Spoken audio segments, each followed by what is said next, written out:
Hi there folks, welcome to tonight's broadcast of the SEK Queensland GT series.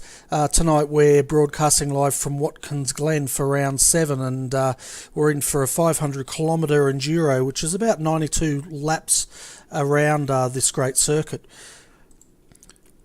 So having a look at our team standings at the moment, we've got Direct Clutch Motorsports 114 in the lead at the moment on 195 points, followed by Elements Motorsports, the 111 car, on 179 points. Evolution Racing Australia GT1 is in third at the moment with 155 points.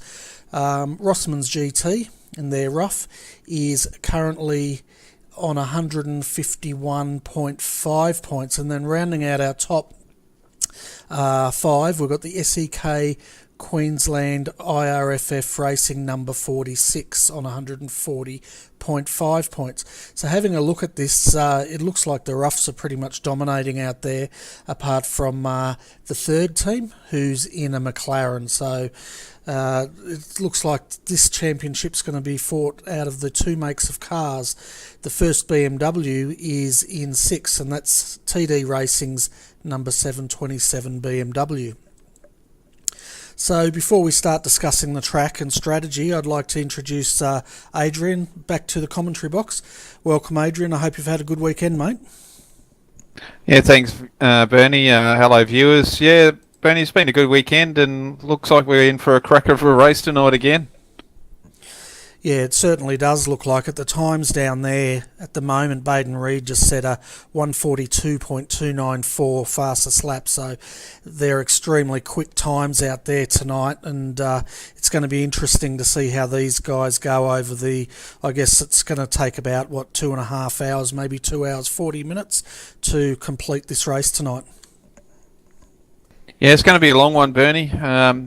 Compared to what we've had last week, but look, I think the key here is draft and tyres. I think again, Bernie, not so much fuel strategy, but yeah, tyres and drafting. Drafting's going to save you a lot of fuel, so and so you're definitely going to keep your tyres under you tonight.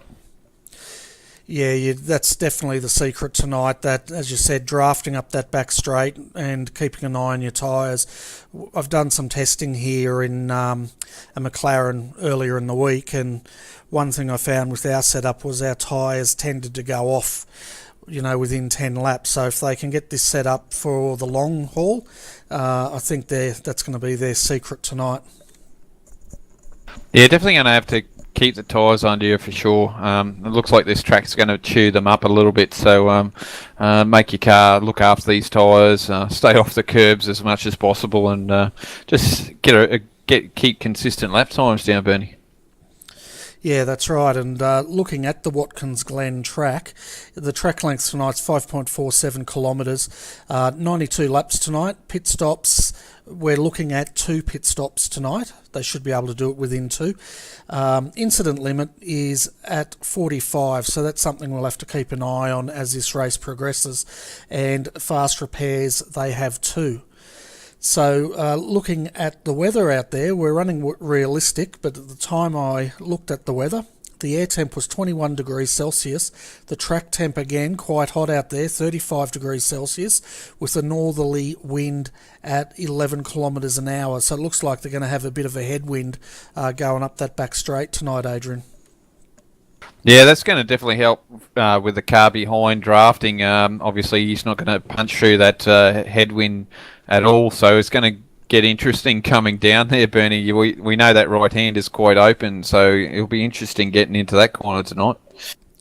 Yeah, it certainly will, and it'll be interesting to see how much that drafting works up that back straight with a headwind as it is. I know this straight's quite long, and if you get out of turn 1, the trick is here getting out of turn 1 cleanly and using that momentum all the way up through the S's, turn 2, 3, 4. And if you're into that draft up that back straight, you'll normally see guys setting up for a pass through the carousel in turn 5 there. Yeah, it's an interesting track. I like the bus stop version of the track here, Bernie, just makes it a little bit more interesting. And I suppose if anyone watched NASCAR in the last decade with Marcus Ambrose over there diving underneath Kyle Busch there and really scaring the bejeebers out of him, but couldn't he throw that car around this track, Bernie? I certainly could, and it was great to watch those NASCARs running around here. Of course, they ran the shorter course than the long one we're running tonight. The other places to keep an eye out tonight, folks, for passing will be in through the chute, turn 6, turn 7, turn 8 in the boot, and turn 9. Then really they're going to just set up for a pass down that main straight through 10 and 11. Now really, Adrian, I guess one way we could call this track would probably be a momentum track, if anything, wouldn't it? Yeah, just keep your momentum up. Just get the car to flow into the corners and really trying to stick behind someone to try and get the draft. I think that's going to be the key really tonight, Bernie. And the other thing is, if they're trying to think saving fuel, they've got to stick behind the car and not try and overtake. I think that's going to be the key to save fuel tonight on this track. Yeah, definitely. And it's going to be... I'm just turning down this sound a bit, folks. One moment. Sorry, the sound was way up and I was deafening myself. But yeah, it'll be interesting to see how fuel strategy plays out tonight and if any of these guys go for the reverse strategy tonight. Yeah, certainly will. And it looks like we've got a withdrawal already before qualifying here. Derek Nichols, his teammate, had to pull out for personal reasons, so bad luck there, Derek. Next week, mate, you got your sprint round, so you can get out there and give it a good old crack for next week. Such a shame. This is an awesome track. Yeah, that is a shame, but we've still got 27 cars out there tonight, folks, so another fantastic turnout. Having a look at our times at the moment, they've just started to complete their first lap of qualifying. Yeah, it's a totally different ball game compared to practice, isn't it, Bernie? Out in practice, you're out there and mingling with the cars. In qualifying, you do it on your own, so just definitely like the shootout here, Bernie, tonight, and like throughout the whole season. So if you make a mistake, it's all on your own. No one else can to be blamed for your mistakes here in qualifying. Yeah, that's right, and they get, I think, 4 laps to do their qualifying in tonight, and I think the driver doing the qualifying has to be the driver to start the race, as far as I'm aware. Maybe I'm wrong there, Adrian. Yeah, we can have a quick look. I might go back and see if we can double check that, Bernie, see if we can get our facts right. Yeah, I think I read somewhere that it was... okay, so we've just had first blood drawn tonight with Colin Schweck setting a 1:43.630 as the fastest lap for qualifying. A bit slower than what we saw them out before, and Andrew Kanowski's now done a 1:43.015 for provisional pole. We know these guys can get into the low 1:42s, so these times are fairly slow. So I would say they've gone to put a banker and then they'll push it from here. Yeah, Bernie, it's definitely good to get that bank in because any off tracks obviously null and void your lap time. So you've got to get that one lap time in. Hopefully it's decent enough, and then try and squeeze a little bit more out of it so you can get a really good one for your next lap. Yeah, and we just saw Lewis Kugeley set the fastest lap there of a 1:42.928, but then he went really wide through turn 1, which if it hasn't, I don't think it'll give him a cut track, but it may invalidate this lap. Yeah, the only thing you've got to watch on turn 1 is when you rejoin, if you go out wide there, Bernie. If you run over the little bit of road there where the ripple is, it'll give you a off track there. So just have to watch that as you're coming out. But obviously, iRacing gives you plenty of room to get out of there. Yeah, he ran across the grass exiting, so it may be invalidated. We'll have to wait and see, but at the moment we've got Lewis Kugeley in provisional pole, followed by Andrew Kanowski for TD Racing in second place. Baden Reed in that Elements Motorsport 111 car is currently sitting in third place. Adam Newton in the sister Elements car in fourth, and Brad Wooten rounds out our top 5 qualifiers at this point. This is looking promising for the BMWs here tonight, Bernie. A couple of BMWs up the top there and a couple of roughs behind them, so not a bad effort by the BMW boys at the moment. Yeah, well, at the moment we've got BMW 1 and 2 and the rest are roughs, but one thing I've noticed with this track is that BMW is quite strong around here. I think it suits it. Yeah, it's just one of those tracks, isn't it, Bernie? We keep saying it every week. Each car is probably strong on its own individual track, and unfortunately we see the roughs are quite strong on every track, but it looks like the BMWs here are going to be a force to reckon with tonight. Yeah, definitely, and it'll be great to see the BMWs take it to the rough boys tonight. The other interesting piece of news is in 2 weeks, I think it is, we'll be broadcasting the Australian Endurance Championship, which will be a 6-hour enduro around this track. So no doubt a lot of the boys here tonight will be using that as tonight's race as a bit of a shakedown for that really long enduro. Yeah, it should do, Bernie. Give them plenty of stead of what they need to do. Fine-tune their setup too, even, Bernie, just to make sure that it's running quick. They might even find something that they haven't done before. So it'll definitely set them up good for a couple of weeks' time.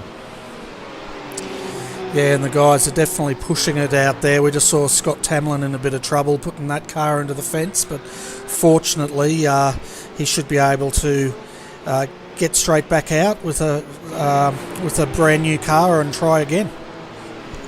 Yeah, certainly, Bernie. Beauty about qualifying in it, you can quickly jump back and put another lap down with a brand new car. So nothing to be scared of getting back into pits and getting a new car. Yeah, that's right, and we've just had Baden Reed snatch provisional pole with a 1:42.668, and that's pretty much his qualifying done now, so we'll see if anyone else can beat that. I guess the next one is Lewis Kugerly. He's the next fastest on a 1:42.928. Yeah, not too bad. We've still got Brad out there too, Bernie. He looks like he's going to be starting to put some times down, or he's just finished. It's not too bad.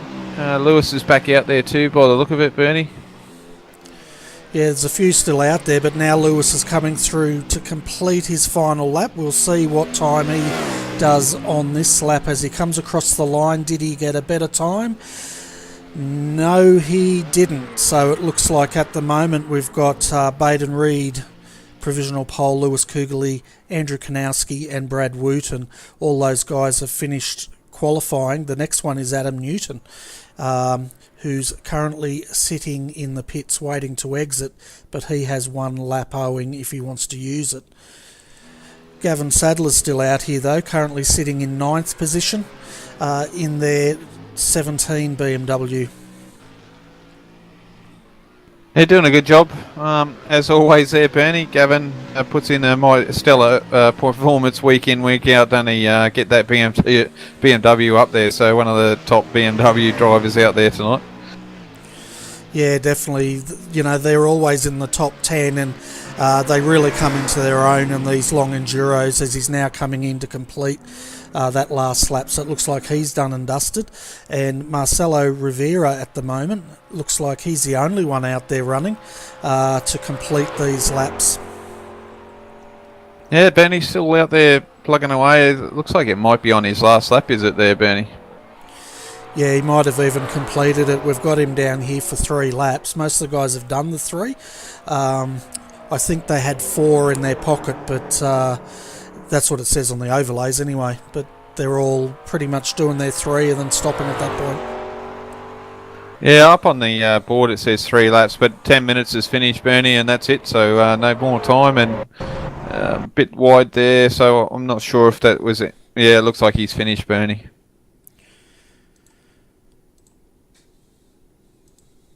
Oh, it looks like he's had a disconnect. No, no, that's earlier. So, oh well, there we go. A little bit of playing up there at the moment with our telemetry at the moment, Bernie? Yeah, there is a little bit. I'm just going through the usual folks, and I'm going to bring up our grid. You'd think I'd have this thing nailed by now, wouldn't you? Yeah, one of those things with all this technology, Bernie, sometimes it just doesn't play the game every time you want to use it. Yeah, so having a look at our grid tonight, folks. Baden Reed snatched pole position off Lewis Kugeley. He did a 1:42.668 and puts the roughs on the top. Lewis Kugeley for Blackadder Motorsport will be starting out of second tonight. In third, we have Andrew Kanowski for TD Racing. That's a fantastic effort for that team to get their car up into third position. Fourth, Brad Wooten in the rough, so we'll keep an eye on Brad. We know this team's fast, and they'll definitely be going hard here.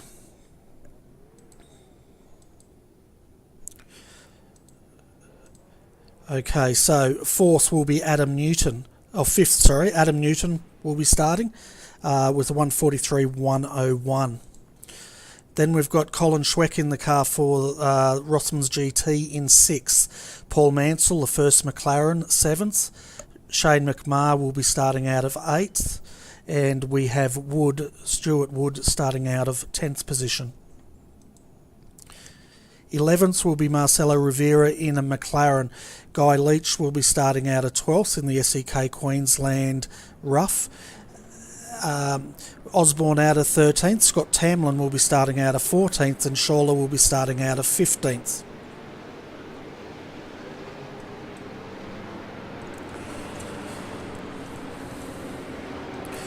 Sixteenth, we've got Dylan Shepherd in the McLaren. 17th, Terry Marwood. 18th, Funslow. 19th, Fox. Hawes will be starting out of 20th tonight in the BMW. 21st will be James Keane in the McLaren. Richard Brookfield will be starting out of 22nd. 23rd will be Trevor Forster. 24th will be George Fullerton. 25th is Craig Dorr. Then we've got Hayden Burns out of 26th, Gary Colgan out of 27th, and 28th will be Nathan Hapatz. So that's our field tonight, guys. Nice and strong as per normal, Bernie. It's great to see in it getting that many, as this is the old track, so we're doing a full course of the pace lap, I would call it, and waiting for these guys to run around such a long track, 5 kilometres, so got a little bit more time here, guys. Yeah, that's right, and at the start we'll probably take to the blimp, I think, so we can actually get a bit of an overview as it goes. But one thing interesting about iRacing and these pace laps, you can always tell the older tracks because they have to do a full lap, where the newer tracks they do, I think, quarter of a track or half the track. Yeah, I think they must have a percentage there, Bernie. I'm not 100% sure. You'd have to go through the notes and when they changed it, but or even ask them yourself. But yeah, they'd certainly keep it nice and short. So I like the longer start, I suppose. At least you sort of get familiar, let the nerves settle a little bit, and once the green flag drops, you're off and racing, and you're settled by the time it happens. Yeah, that's right. It's a bit nervy though, isn't it? Just doing that whole lap, just trying to get into the groove there. Yeah, everyone's different, aren't they, Bernie? Like I said, I don't mind doing the full track. I think it's good. You go through, get your mind set, cleared off properly. I mean, you should do it before you start, but I think the shorter ones are a little bit too short for myself, but that's my own preference, and everyone has a different approach to their race start. Yeah, that's right, and I find it's a bit nervy, but by the time you're getting up to these last corners here, your head's pretty much in gear, and you're just waiting for that green, let's go. But I was going to say to our viewers, I'm going to turn the ticker off just for the first lap, and then the field will be sorted. But it looks like we've got Gary Hamilton starting tonight with I think it's Lewis Kugeley next to him in that Blackadder, and then Andrew Kanowski in third, and then Brad Wooten in fourth as pace cars in, and we're under green. And Gary's put the foot down now, and TD Racing's had a great start. It looks like Blackadder Motorsport, they've dropped all the way back to 6th as we come through that first corner. So it's Gary Hamilton out front, Andrew Kanowski in second at the moment, Brad Wooten third, fourth is the sister Elements car, and then fifth is Blackadder Motorsport. They've dropped back to 6th now. So Christian Challoner at the moment is in that car, and a bit of a poor start there for Blackadder. Yeah, Bernie, looks like he just couldn't get the start there on initial start, so I'm not sure if he missed the start or it's just one of those things, Bernie, and yeah, unfortunately went way back as we're back here in 13th position, as we see that one of the Elements Motorsports got it all wrong getting in the carousel there.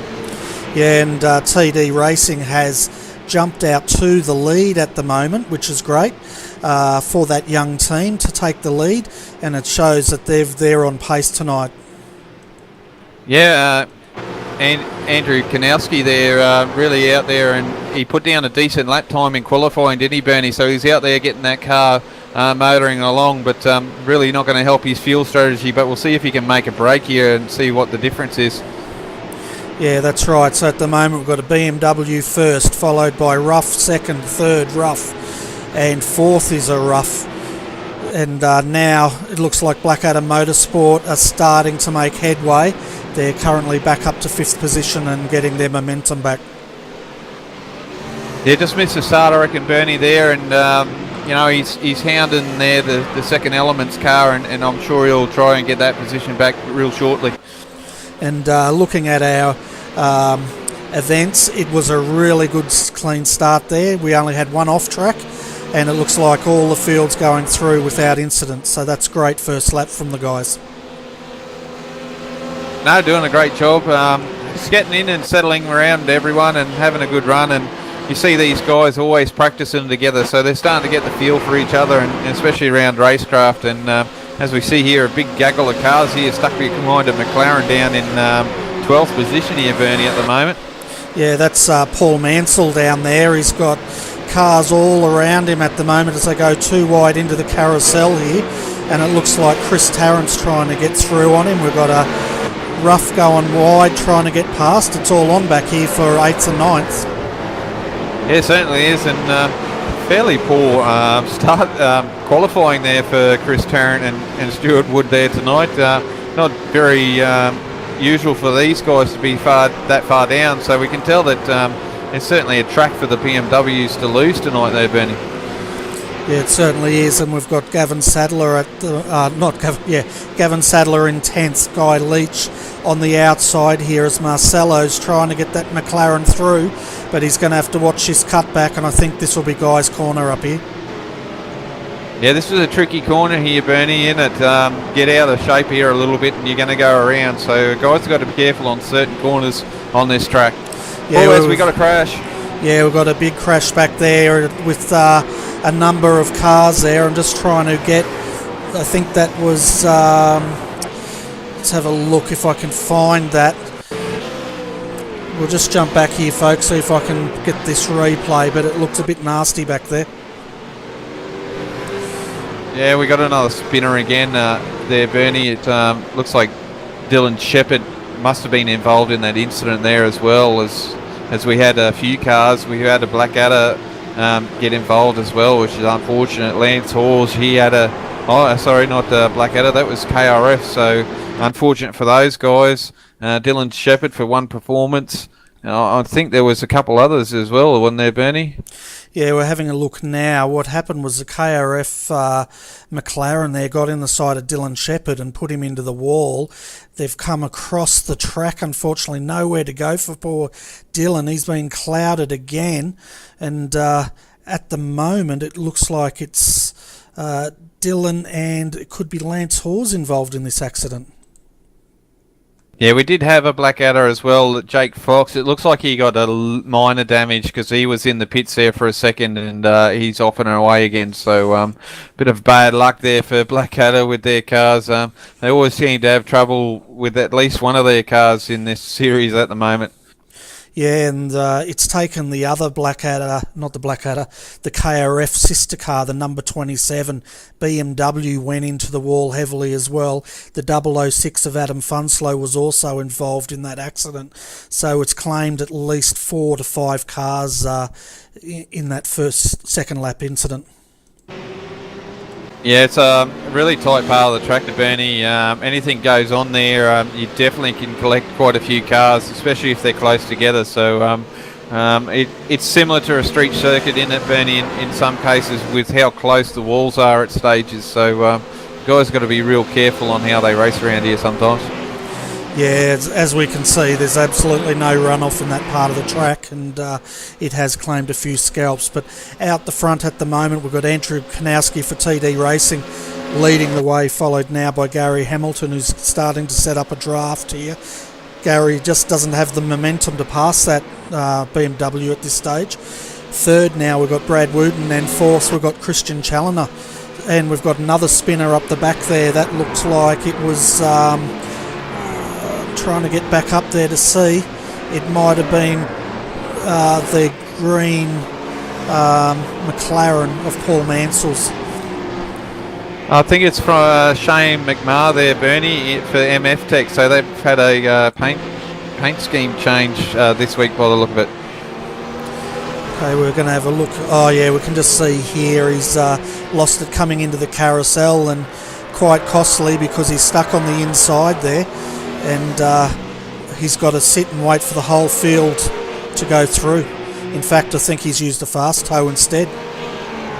No, he's off and running there, Bernie, I think. Okay, my mistake. He's he was flashing there. He's got a bit of damage on the front, but he should be okay to continue. Yeah, I think he, one of the SEK Queensland cars just got a little touch there as they went through. I'll have to see which one of those guys it was, but nothing too big of a damage there for those boys. But geez, it's a long night, and they've got a little bit of work to go from here now, Bernie. Yeah, they certainly do. He's got a broken front right headlight, bent fender. He's nearly gone into the wall again. So he does have a bit of a handling issue with that car. But jumping back up here, Gavin Sadler at the moment is coming under pressure in 7th position by Marcelo. So Marcelo's starting to get that McLaren wound up. Yeah, Shane stays out there, Bernie. He hasn't pitted, so he thinks it mightn't be too bad, but it could just be the bit of aero just playing up with the car and doesn't have the same feel as like it did, so he's going to have to learn how to drive it. Sorry, we've had Marcelo into the wall, Gavin Sadler's into the wall in the carousel. Quite a big accident back there. Sorry to jump in. No, that's fine, Bernie. Got to keep up with tape with these. So we can see Marcelo and Gavin side by side through the carousel. They have connected side by side. Marcelo's come down, and poor Chris Tarrant, nowhere to go in the direct clutch services, and clouts him into the side there. So that straightened up Marcelo, but no doubt it's... Oh, and we've had the 333 go right up the backside, I guess you could say, of Marcelo's car. We've got to keep this clean, and puts him down through the witches cone. So that McLaren has copped a ton of a beating. It looks like he's just got loose, hasn't it, Bernie, getting in there? Yeah, there was a bit of netcode, I think, because there was a bit of contact with Gavin Sadler, which put Gavin into the wall.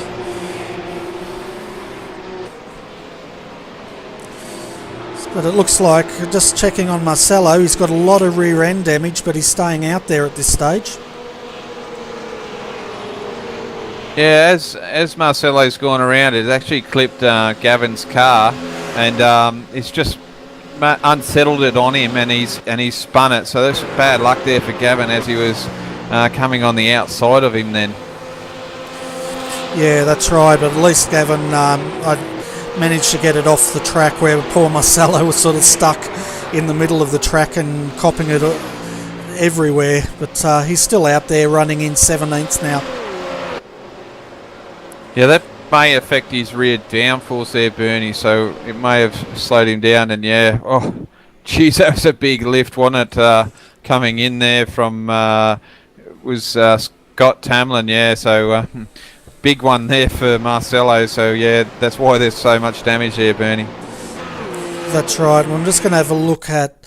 Oh yeah, Gavin went hard into the wall. We're just having a look at a different angle here, folks. But Gavin's car has lost the whole front end. But look at that hit into Marcelo. I guess, you know, that 333 Elements Motorsport car, he had nowhere to go, really, did he? No, not at all, Bernie. It's just one of those things, you've got nowhere to go and you're just an innocent bystander. But hopefully not too much damage for him and they can keep running. But it's hard when you get taken out like that. It's not your fault, and yeah, such a shame for those guys. Yeah, that's right. We've currently got 3 cars in the pits getting repairs. We've got Lance Hawes is in there, just going through having a look. Looks like Gavin Sadler's in there. We've got the 006 car in there, I think, and the DuPont car's in there as well, which is Shane McMahon.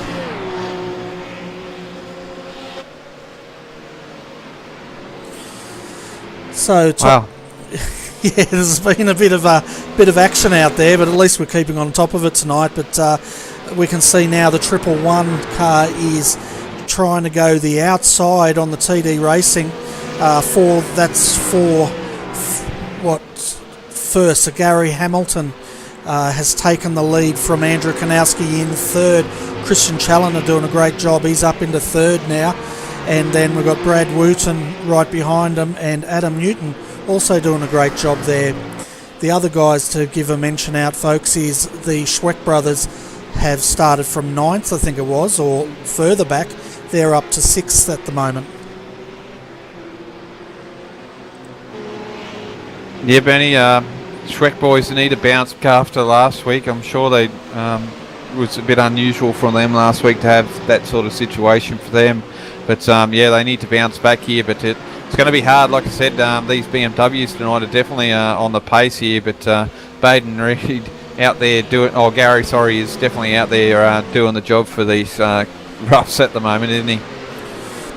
Yeah, he certainly is. I'm just bringing up the table here, folks, for the cars to keep an eye out on. The ones racing for the championship. Brad Wooten's Direct Clutch Services in 4th, is currently leading the championship. The other one to keep an eye on is Gary Hamilton's 111 in the lead, and the Rossman's GT is currently sitting in 4th. So we've got a few of the championship leaders up here battling again tonight. Yeah, certainly have.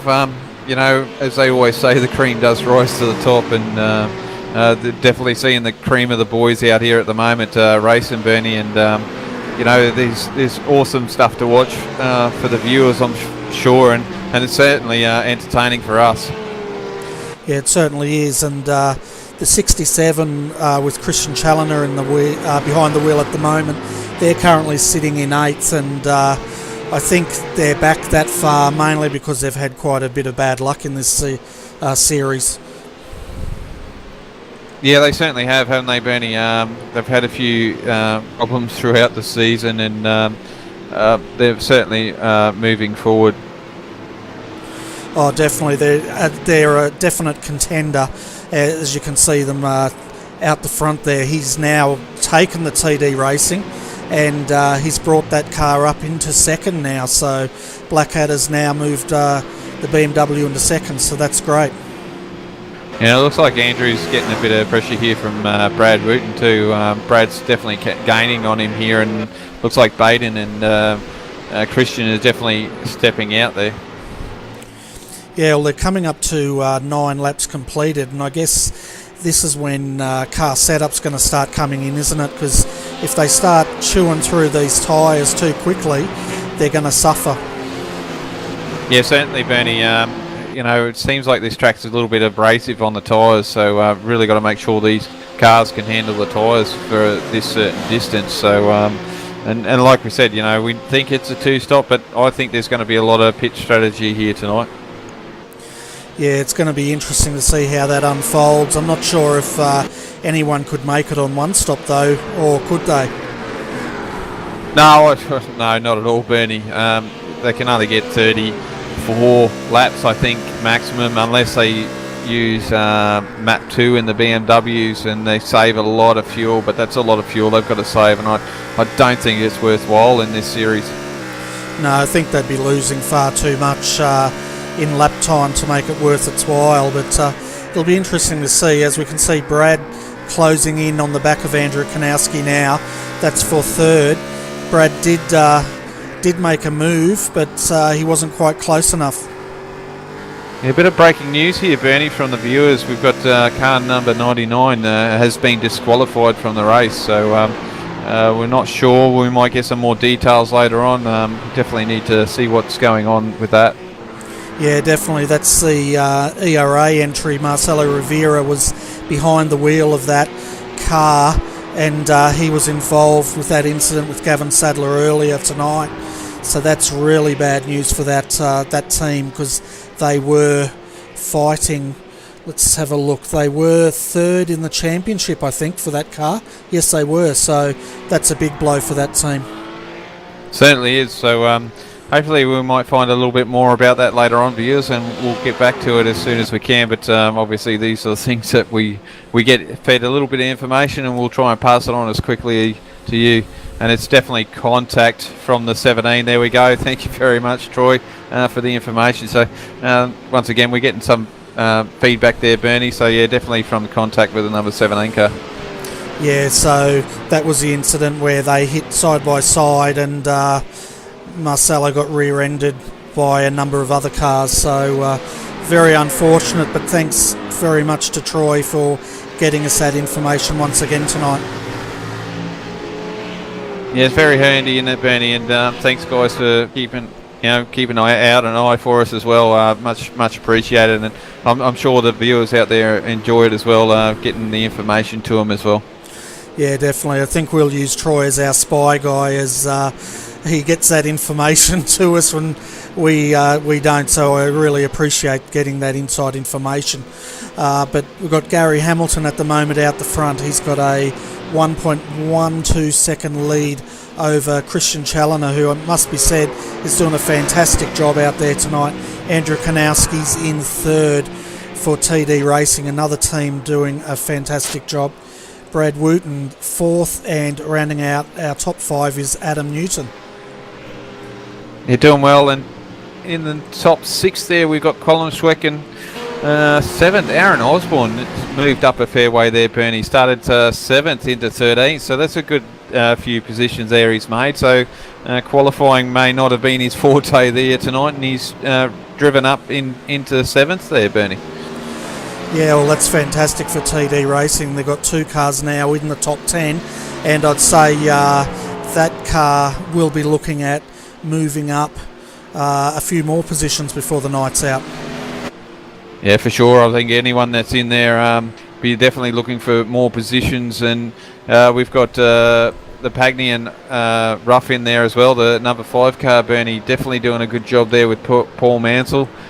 Scott Tamlin in the third Element Motorsports car there, Bernie, doing a good job in the top 10, so their 3 cars are there, and Stuart Wood is in the top 10 there, Bernie. I'm sure he was involved in that incident earlier, wasn't he? So doing a good job. The car must be okay, not too much heavy damage here to keep that car running. Yeah, I called that as Chris Tarrant was driving that car, but I was wrong, folks. It is Stuart Wood behind the wheel, and yeah, he straightened Marcelo up, and it's good to see they didn't get a lot of damage on that car. Just looks like the bonnet's pushed in a fair bit. Yeah, and I'm sure they'll get that fixed in their pit stop. As we know now that the teams can select when they want to get these cars fixed, which is quite a handy thing to have. We applaud iRacing to doing that for us, and we know it's on the list there was on a list that we can always ask for, and iRacing will have a look and see what they can do, and that's one of the things that they fix for us, and we appreciate it very much. Yeah, and we're going to jump on now with Paul Mansell in the McLaren, and we'll do a lap around here. We'll try and bring you a lap in each type of car, folks, throughout the night, just so you can get a bit of a feel for how these cars go around this track.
So that was a lap around in the McLaren with Paul Mansell behind the wheel, currently in 8th position.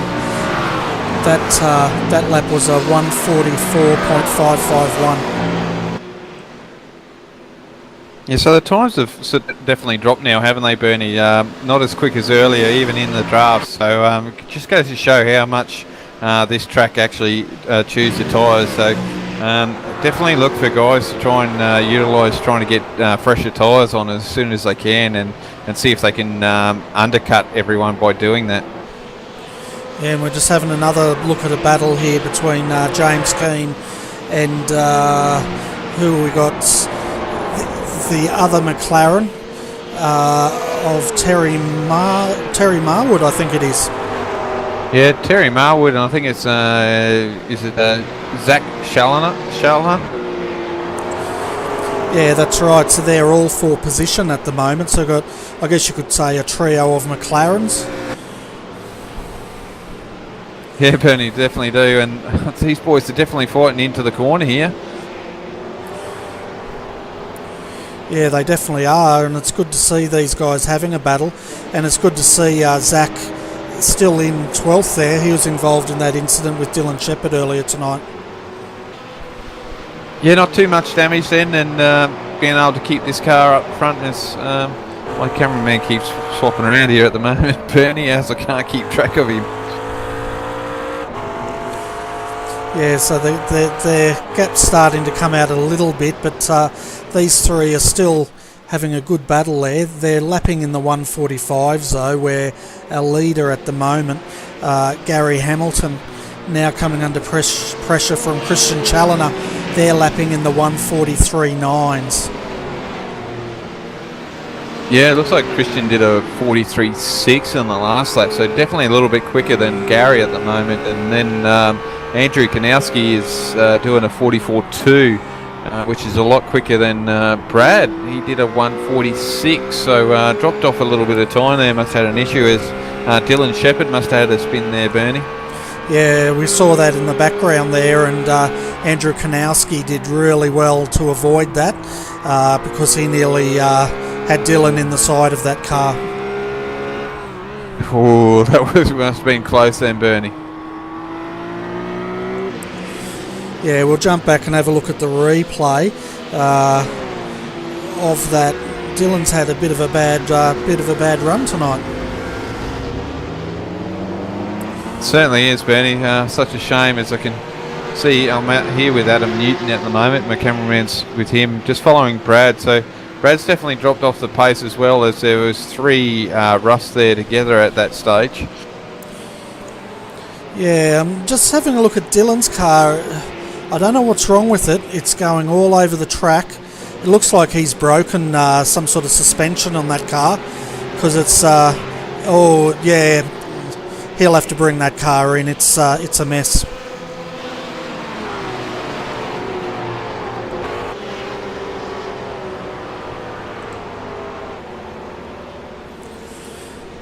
Looks like, I'm just trying to get eyes on Dylan to see if he has actually brought that car in. Yes, he has, so no doubt he'll be using that fast repair if he's got any left at this stage. Yeah, for sure, Bernie. I was just trying to see if I could pick him up, but I was having issues there, and he's in the pits, so I don't know, my cameraman's doing silly things. Yeah, so the race continues out here, folks, with James Keane now having a go on the inside of Stuart Wood to take that position, and he's also got Scott Tamlin here, so this battle is for 9th, 10th and 11th.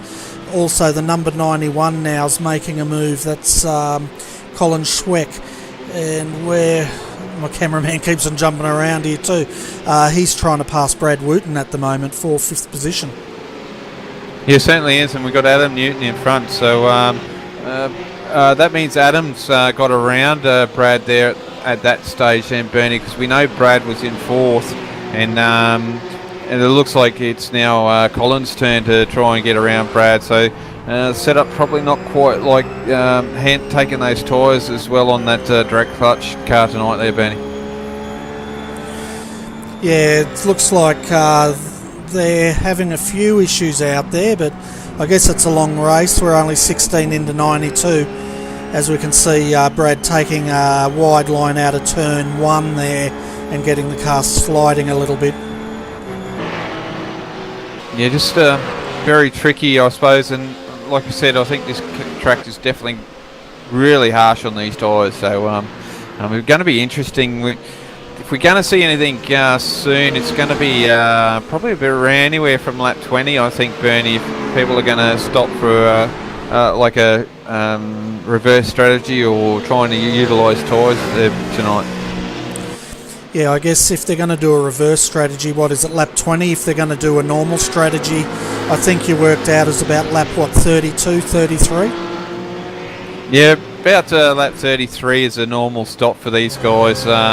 You think about 33 laps, that's 66 for their second stop, and then that should carry her right up to the end, so we'll see how they go tonight. Yeah, it's definitely going to be interesting to see what teams elect to do, and also when they do the driver swaps, if anyone's going to try and do a double stint or anything like that tonight. Now we may have our first stop in here. It looks like AJ Smith for the Element Motorsports car. I think they were back a little bit, but they might be trying a different strategy here at the moment. They've just come in and did 35.7 seconds in the pit stop, so there's definitely fuel and tyres for that car. So we're at lap 17, so it's quite early there, Bernie. Yeah, we've also had stopping at the moment. Guy Leach did one stop with 8.5 seconds. Also, we've had Jake Fox come in the other Blackadder Motorsport car for a stop. Now, I'm assuming they're stopping to fix damage, not as part of strategy. And, Gregory Colgan has also made a stop. Yeah, Gregory's is a little bit longer in it there, Bernie, so that could be actually a scheduled stop for him, but he's one lap down, so it may not be either. Yeah, well, he pitted on lap 5, so I'd say he's come in at that point to fix some sort of damage, because lap 5 is really early to start taking your stops if you're going to do this in 2 stops. Yeah, that's right, Benny. So maybe it was just a damage thing, and we don't have the replay for that, so we can't tell from here. But yeah, definitely interesting. Probably 2 there for sure. There for certain, Bernie, that have done their stops now. Yeah, and Gregory might have been involved in that incident that, when we saw Dylan Shepherd have that off in the start of lap 2, I think it created quite a bit of dodgem cars going through that sector of the track. Yeah, it certainly did, didn't it, Bernie? So definitely a bit of excitement as these guys look like they've settled down here at the front, Bernie. It looks like the 2 BMWs is letting the rough punch the holes for them, and they're probably saving fuel sitting behind this rough at the moment, because they're pretty well evenly spread out at the moment. Yeah, the gap between Gary and Christian's 7/10, and again 7/10 back to Andrew Kanowski.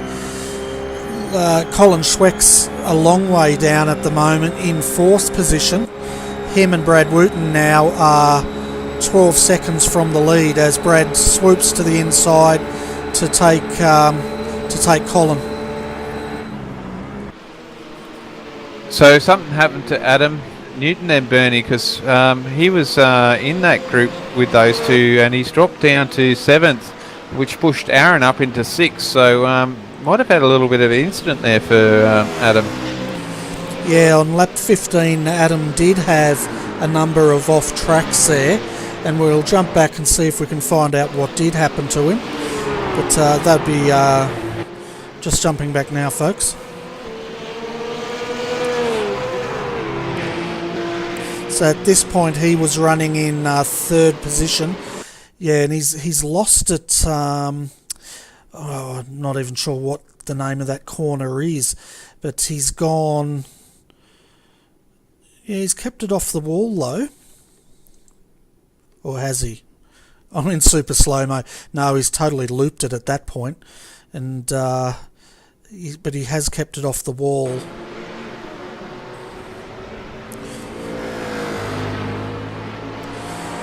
So we'll just stay with this replay and see if anything else has happened. He has dropped at this point down to about 5th or 6th spot. Yeah, he's definitely lost contact there with the other two Russ tonight. Yeah, I think it was that spin that's cost him and dropped him down the field. Oh yeah, Bernie, down at the hairpin, definitely not a good place to lose it there. You can get the car unsettled, and he's just tried to get it under control, but it went around on him there as he's put his foot on the brake, which is something that these roughs don't like doing too much. Yeah, so that was down at the toe, I think they call it, turn 7, that hairpin down there. Yeah, it's just dropped 3 positions by the look of that too, Bernie, so that's quite a few spots, and way down the order. He's down like 22 seconds behind the leader now. And it just goes to show, that one spin and recovery has dropped him, 4 positions and probably 20 seconds down from where he was. Yeah, it's quite costly to it. But once again, it's early. We're only lap 19 of 92, so it's definitely, you can recover from there. We've seen it before with some of these guys out there. They can definitely bring their cars back up through the field. So hasn't lost too much, but definitely looking to try and gain that a few spots back. Yeah, that's right. He'll have to start pushing it though to start closing that gap up. At the moment, the fastest lap belongs to Gary Hamilton with a 1:43.509. His last lap though was a 1:44.238. So they're circulating out there a good second below their fastest time tonight.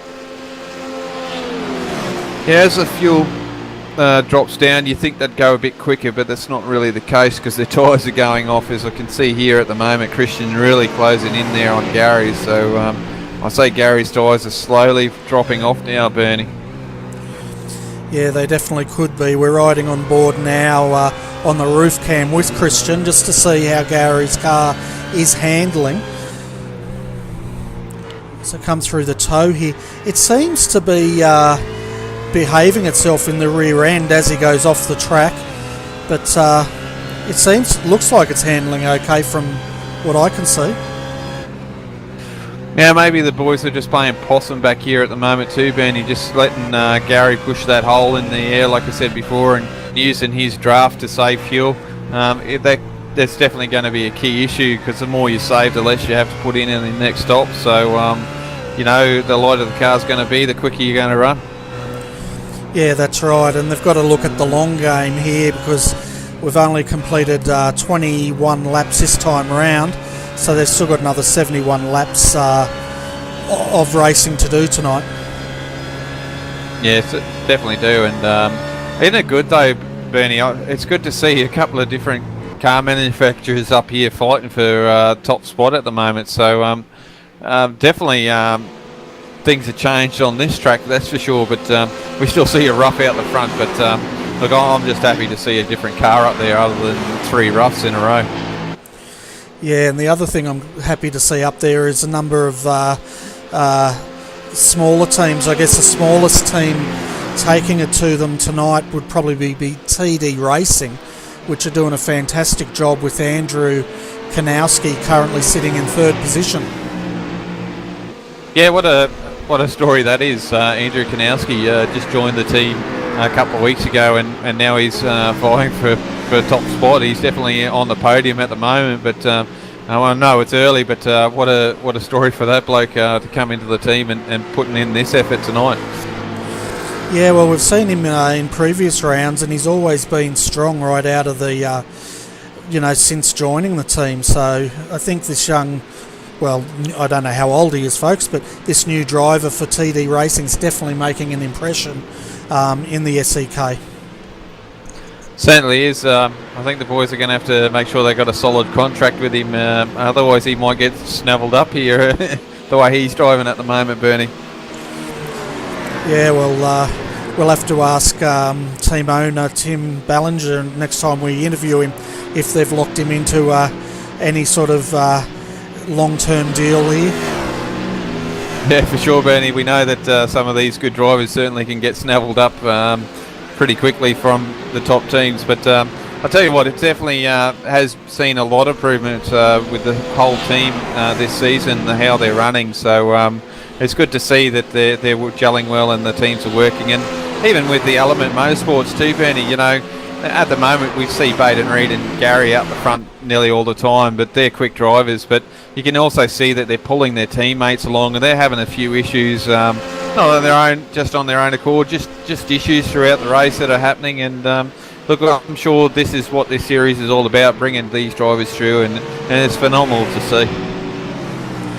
Yeah, that's right. It's great to see, and it's great to see these drivers getting an opportunity to join these teams and have a go. And yeah, what else can I say?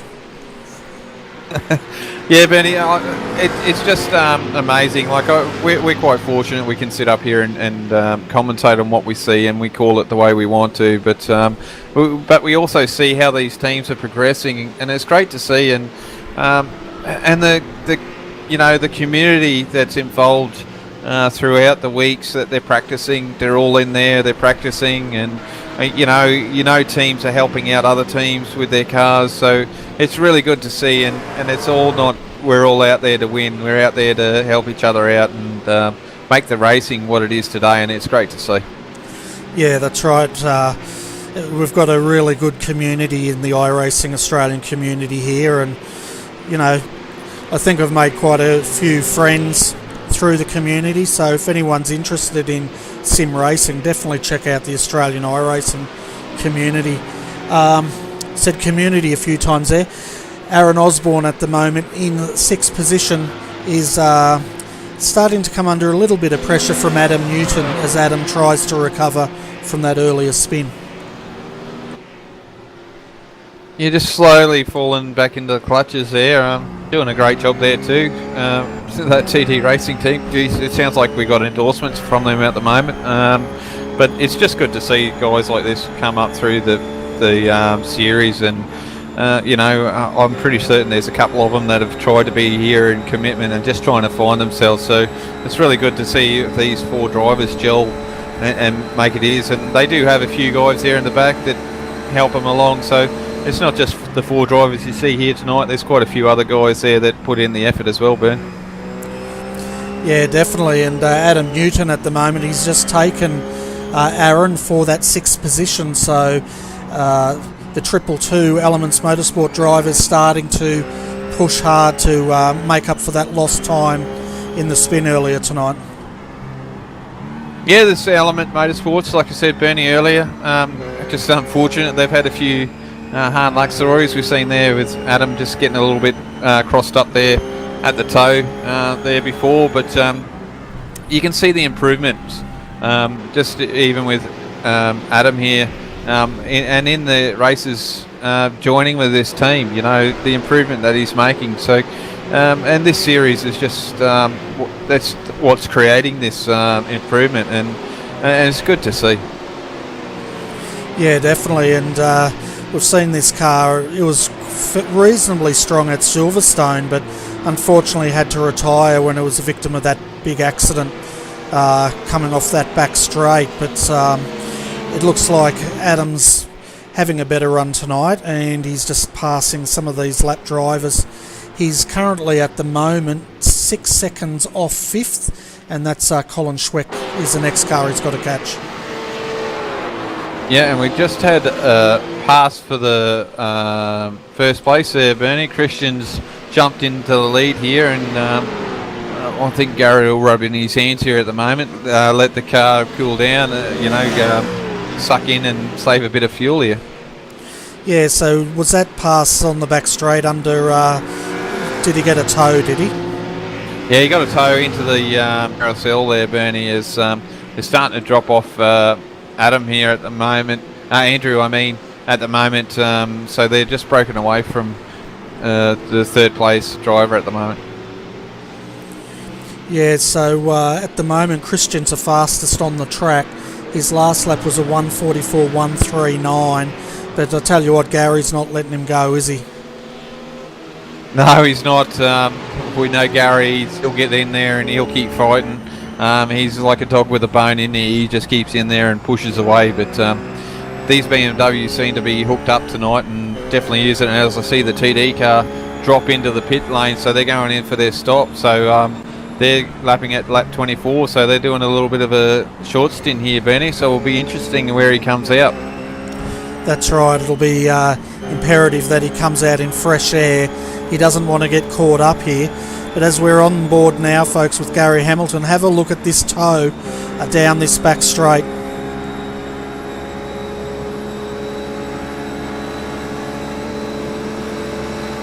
Gets out early, doesn't he, Bernie?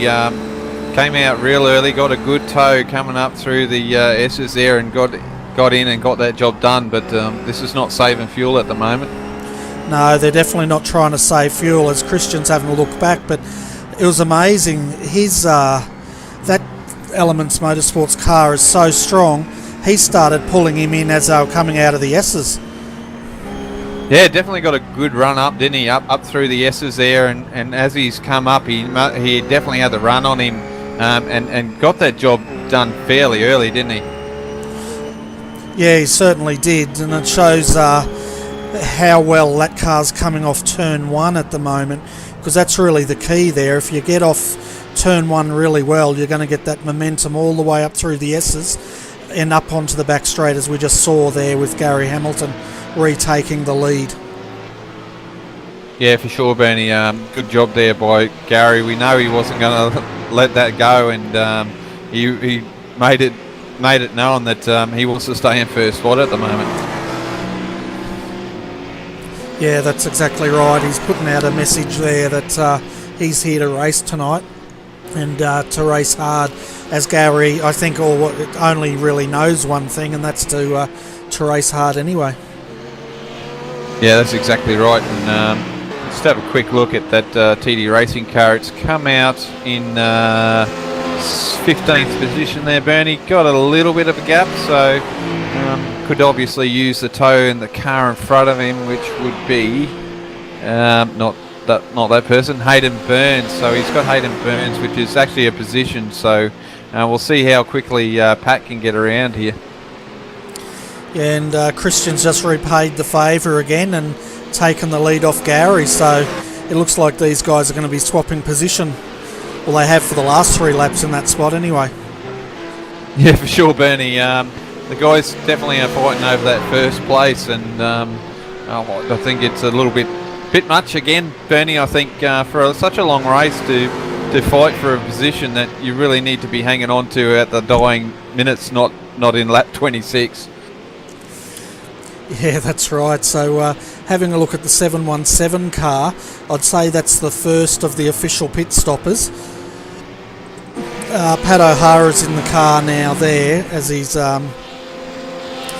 coming up behind Hayden Burns, as you said. Their pit stop was a 45.1 second stop for fuel and tyres. Add to that probably, another 20 seconds. You're looking at about a minute from when they enter the pits to when they exit at this point. Yeah, it's pretty close there, Benny, because we can see his time at the moment. He's a minute 8 behind, and he wasn't that far back. I think Andrew brought it in with like a second gap or something like that when he brought it in. So definitely at least a minute to trundle through the whole pit stop scenario. Yeah, and I tell you what, Pat's not wasting any time. He's just got past Hayden Burns. He's up in the 13th now. The next driver he's looking at is Guy Leach, which is probably 2 to 3 seconds up the road at the moment. How hooked up is that car, Bernie? 143.5. That was what I say Andrew did earlier in the race. So be interesting if Pat can get near those numbers, and that's where you got a really good co-driver there. That's right, and we've got Gary Hamilton back into the lead again, and Christian's chasing him down yet again. These guys, there's absolutely nothing separating them, probably only half a car length, if that. Yeah, they definitely putting on a show here, and they're coming up to a a slow car here, which will be George Fullerton. So we'll see how. I know George, he'll jump out of the road pretty quickly once they get up close, but he's got severe damage on that rough, Bernie. Yeah, he certainly does. George is normally quite strong, but at the moment he's sitting back in 18th with a very banged up rough here. Yeah, it looks like he's probably clouded the wall going up through the S's. That's the most likely position of hitting that right-hand side, Bernie. Yeah, and he's carrying a lot of front-end damage as well on that car, so I guess he's just trying to get it to the first scheduled stop. Yeah, most likely, Benny.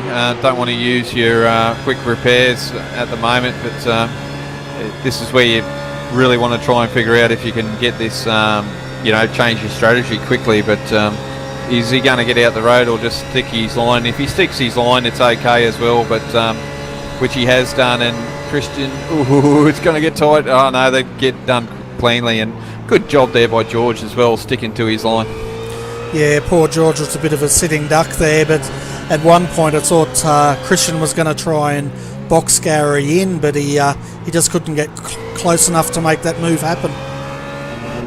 No, he couldn't, and Gary just pulled out in front of him there to take that move. So good driving by the boys up here, and it's good to see Christian's actually having a good race tonight here, Bernie.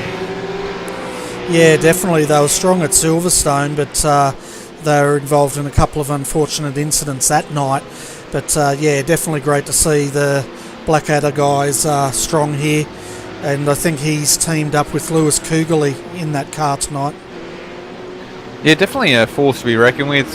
We've seen Christian, he is a quick driver, and we know Lewis is as well. So it's a good match-up for those two. And if you can get drivers pretty close on the same numbers, it definitely helps to bring that car up near the top of the field. Yeah, it definitely does. I'm just having a look at the moment. We've got Colin Schweck sitting in third, some 22 seconds off the lead. I'm just trying to have a look down to see where the direct clutch services car was, because it was sitting in fourth. Christopher Osborne's in the car now, Bernie, so they've done their pit stop and they're in position 17 at the moment. Yeah, so that's right. His stop was a 47.3. So the guys that have done their stops now, folks, is Pat O'Hara, TD Racing 45.1, Adam Newton in the 222 Elements Motorsport Rough has also stopped at the moment, 47.1. Christopher Osborne now taking over from Brad Wooten in the 114, 47.3. The 18 direct clutch services has also stopped, as well as the number 20 KRF McLaren. The number 10 McLaren has also made a pit stop. And Joseph Cardamone in the 68 Blackadder BMW's also made their stop at this point. Yeah, it looks like we've got another driver here for direct clutch, so it looks like Chris hasn't been able to join the team tonight, and we've got Rob Hartley driving for the second direct clutch motorsports car tonight, Bernie. Okay, so we'll try and pick that up. Yeah, Rob Hartley it is, isn't it, in the number 18. So Chris Tarrant hasn't turned up, or hasn't been able to make it, we should say, due to other commitments. I said that wrong, didn't I, Adrian? Yeah, not too bad, Benny. It was a good effort. Yeah, it's only early, that's the problem. But at the moment, Christopher Osborne just set a new fastest lap of a 1:43.451. So he's looking at making up lost time at this stage.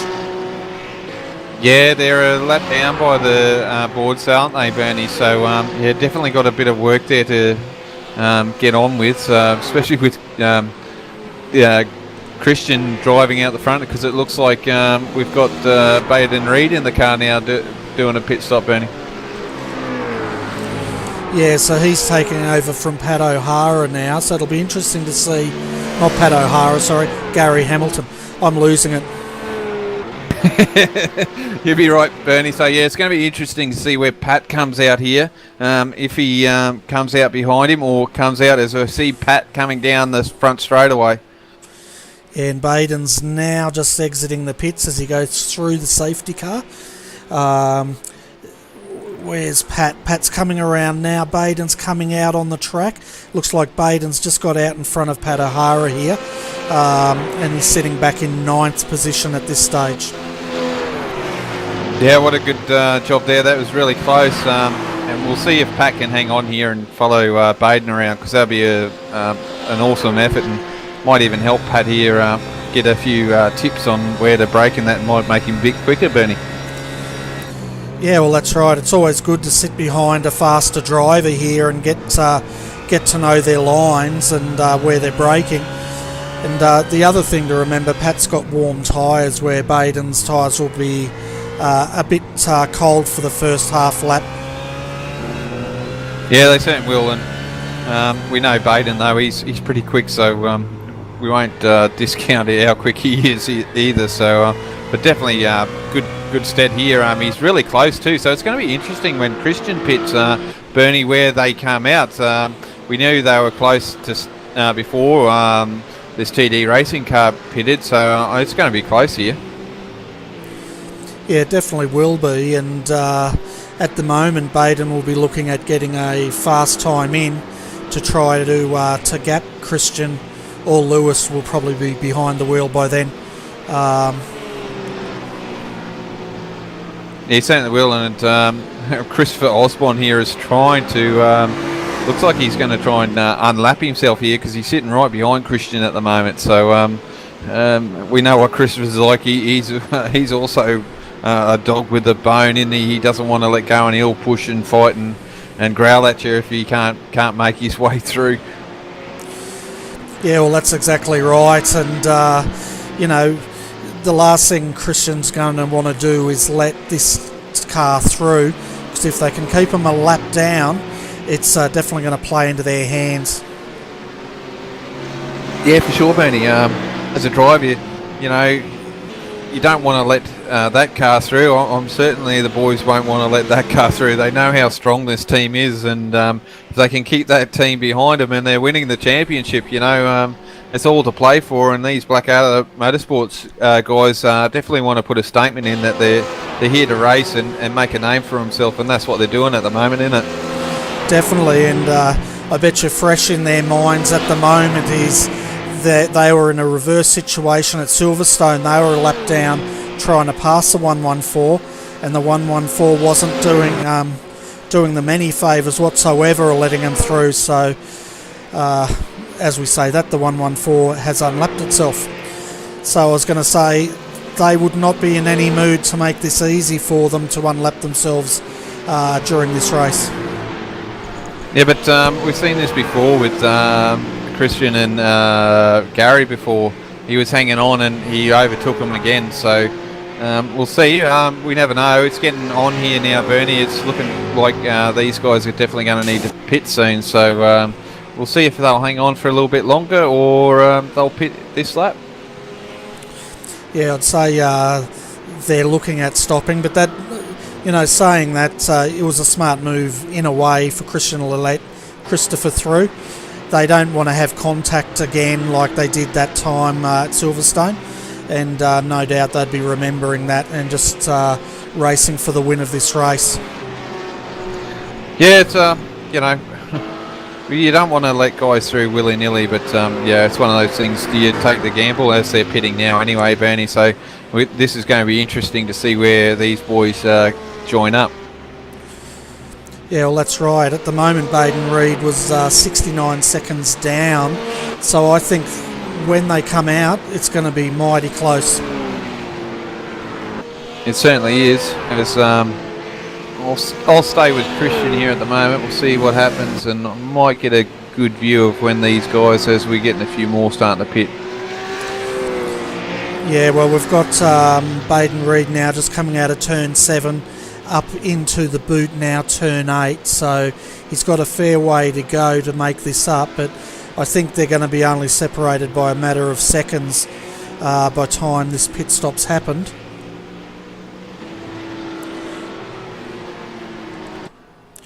So we've still got Lewis into the car now.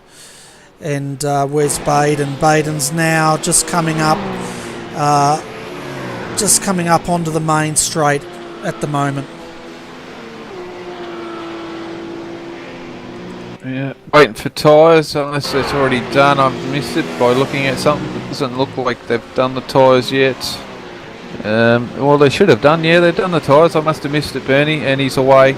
And yeah, that's a long stop, Bernie. A 53-second stop for that car. Yeah, well, it's definitely cost Blackadder there. They're coming out now in third position, and they're got quite a margin to make up here. Yeah, definitely too. At the moment, we've got 3 cars. We've got Paul Mansell there up in front at the moment, Bernie, doing a good job. Trevor Foster in second, and then Guy Leach in third. Guy Leach had some issues there early on in the race because he's had a pit stop to get repairs, so they're out there trying to get some laps down, and they'll have to be pitting soon there, Bernie. Yeah, that's right. I'd expect Guy to be the last of these guys to pit, because then again, he's probably not taken on any fuel. He's just had a fast repair, so I'll take that back. But yeah, you're right. Paul Mansell doing a great job in the McLaren there with the big smile on the front. And this is another team and another driver that's quite strong in the McLaren. We often see them up here battling it out in the top 10 week after week. Certainly do. You know, they get out there, and you know, hats off to the guys that do the drive the McLarens. I know it's probably not the easiest car to drive, so doing a top-notch job out there. Yeah, and Trevor Forster's just come into the pits now in the 666. So as Guy Leach goes through to take second position. Yeah, Guy Leach, one of these other guys that get out there and do a great job. They're up in the championship. I think it was third, I think, Bernie, third or fourth in the championship. So doing a great job with these guys.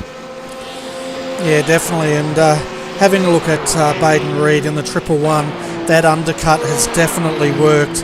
He's got a massive gap at the moment of over 4 seconds back to Pat O'Hara and Lewis Kugeley in the BMWs.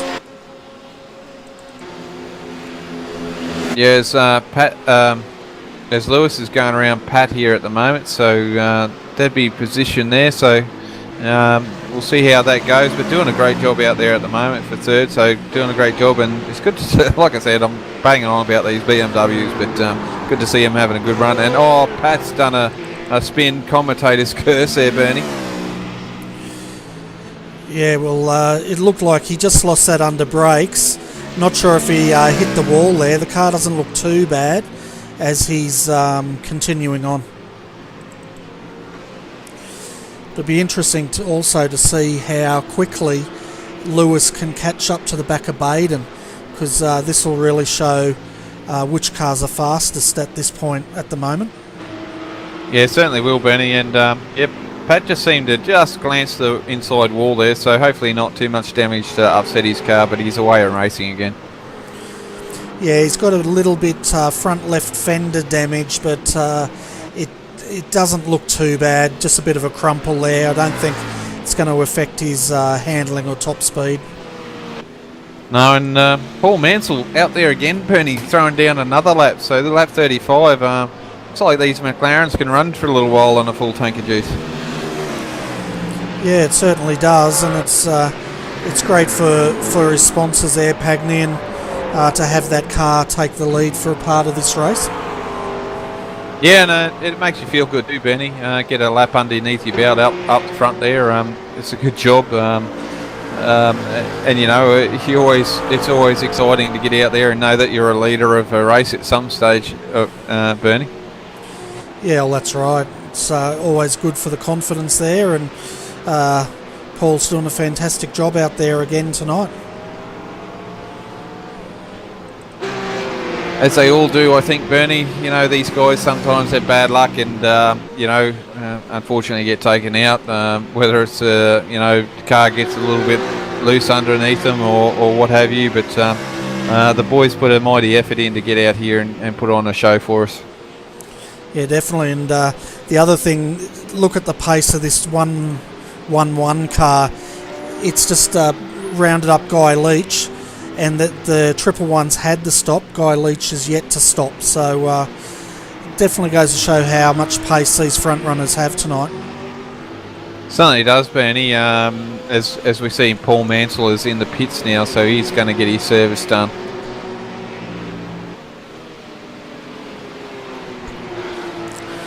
Yeah, and Guy Leach looks like he's going around for another lap here as he tucks in behind Baden Reed. So they've just completed lap 36, folks, out of 92 laps tonight. Yeah, so we're not well. We've gone over a third of the race distance so far, guys. So doing a great job and keeping us entertained as per normal, I think, there, Bernie. Yeah, definitely. And what I'll do for the viewers out there now is I'm just going to take them through the full field so they can see where their favourite drivers are situated. But before I do that, I tell you what, Guy's taking it to Baden here. He doesn't want to give up without a fight. I don't think you ever do you, Bernie? You never want to give away that first place position, so you'll hang on here and might even drag out his pit stop a little bit longer. But look who's right behind him, Lewis Kugley. How about that, Bernie? He is really on the back of this now, so just goes to show how quick this BMW really is tonight. Yeah, definitely, and he's also going to be licking his lips while these two up front battle, because that's allowing his job, making his job a lot easier, I should say, in catching up to Baden Reed and Guy Leach here. Yeah, as we see Baden just step out a little bit wide there, going through the toe or the hairpin there, so he's definitely pushing it. He's not going slow here, so he's feeling a little bit of pressure at the moment. Yeah, he certainly is, and you know, I guess pressure though to this team isn't anything new, because they've pretty much been under pressure all night tonight. Yeah, they certainly have. There's been no let off, and it's looked like Baden got a good turn coming out of the boot section there and down through the straightaway. He broke a little bit of gap there on Guy as Lewis takes Guy into turn one, which is a general overtaking spot. So Lewis definitely wants that top position there, Bernie, tonight. Certainly does. I tell you what, did you see how deep under brakes Lewis got that BMW? He really fired it on the inside of Guy there. He certainly did, as Guy's having a look down here, had the draft, but doesn't seem like he could keep it, so it looks like that BMW's a little bit slipperier down the straightaway there, Bernie. Yeah, and the same thing happened with Baden Reed the lap before. It looks like the setup on the Elements Motorsports is a bit more slipperier than what they're running on that SEK Queensland rough at the moment. Yeah, it's a fine balance in it, Bernie, trying to get how slippy this car can be, because that straightaway is so long and you want to utilise as much as you can, but do you want to give away too much through the other areas of the track? Yeah, well, that's right, but I'll tell you what, that Blackadder BMW is so hooked up. He's pulled that 4-second deficit in what, matter of 3, maybe 4 laps. Yeah, it's definitely done a good job, and I suppose fighting there with Guy really didn't help Baden there at all, which sort of did help Lewis gain that position as he's trying to get around Baden here now, Bernie, and we'll see how well he can get down this front straightaway.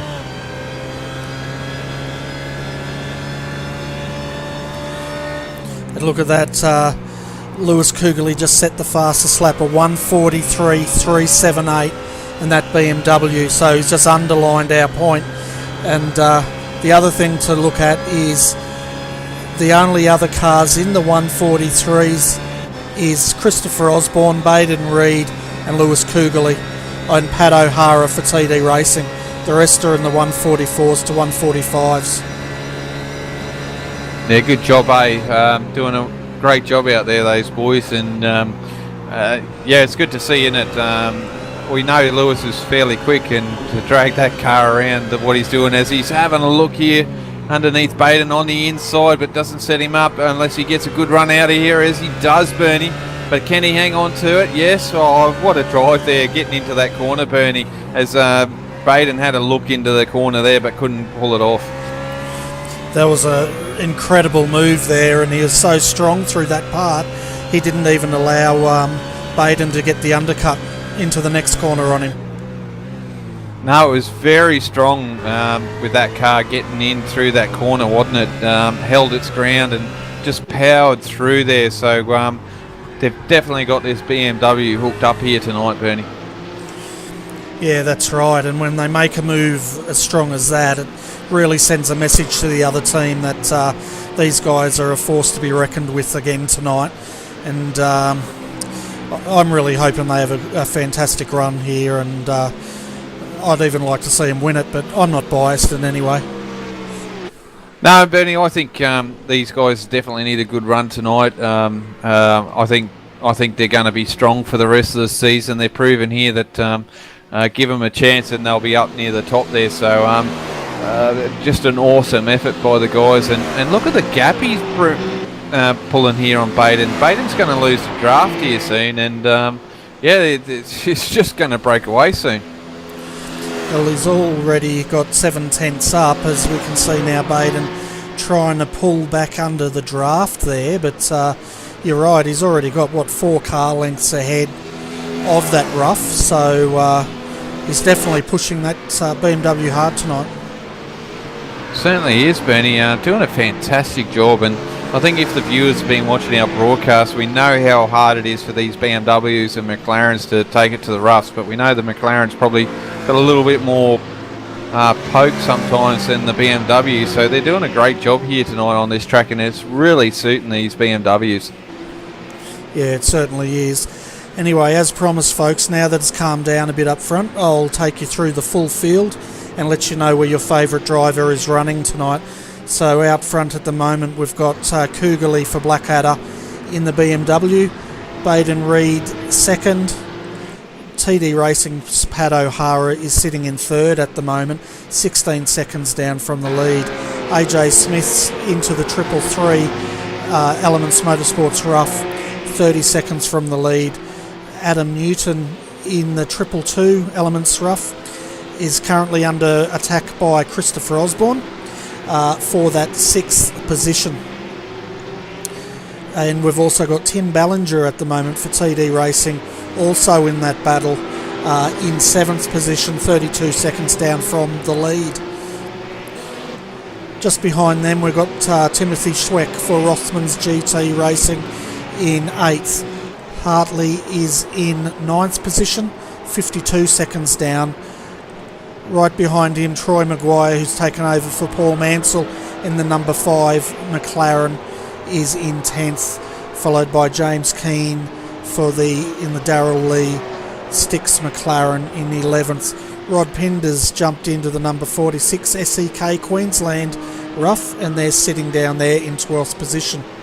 Martin Davis is sitting in 13th position in the 666 Rough. Nick Rainbird having a pretty good run tonight in the last minute racing. I think they are 006 Rough. Then 15th we've got Terry Marwood. 16th we've got Gavin Sadler, who's just coming in to take his pit stop now. Brett Spicer is currently in 17th position in the KRF McLaren. Joseph Cardamone sitting in 18th in the sister number 68 Blackadder Motorsport, followed by Chris Keeping for Selby Motorsport in 18th. Matthew Dignam in the other SEK Queensland Rough, number 35, is sitting in 19th. Paul Rogers is sitting in 20th in the number 66 Blackadder BMW. He's 1 lap down. Brett Garidis at the moment is just jumping into the car, and they're dropped all the way down to 21st, but that car was involved in an accident earlier tonight. George Fullerton at the moment is sitting in 22nd, 1 lap down. Matthew Zimmerman in the number 9 iRace for Life Rough, 23rd, 1 lap down.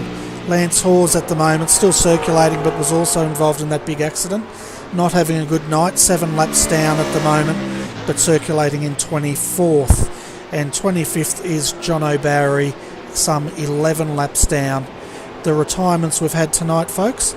We've had Marcelo Rivera, was disqualified earlier on tonight. Shane McMahon's also retired, and the number 90 of Nathan Hapatz did not make the start as far as I'm aware. Thanks, Bernie. That was a big mouthful there to get through that, and I'm sure the viewers appreciate that, so doing a fantastic job there again, Bernie.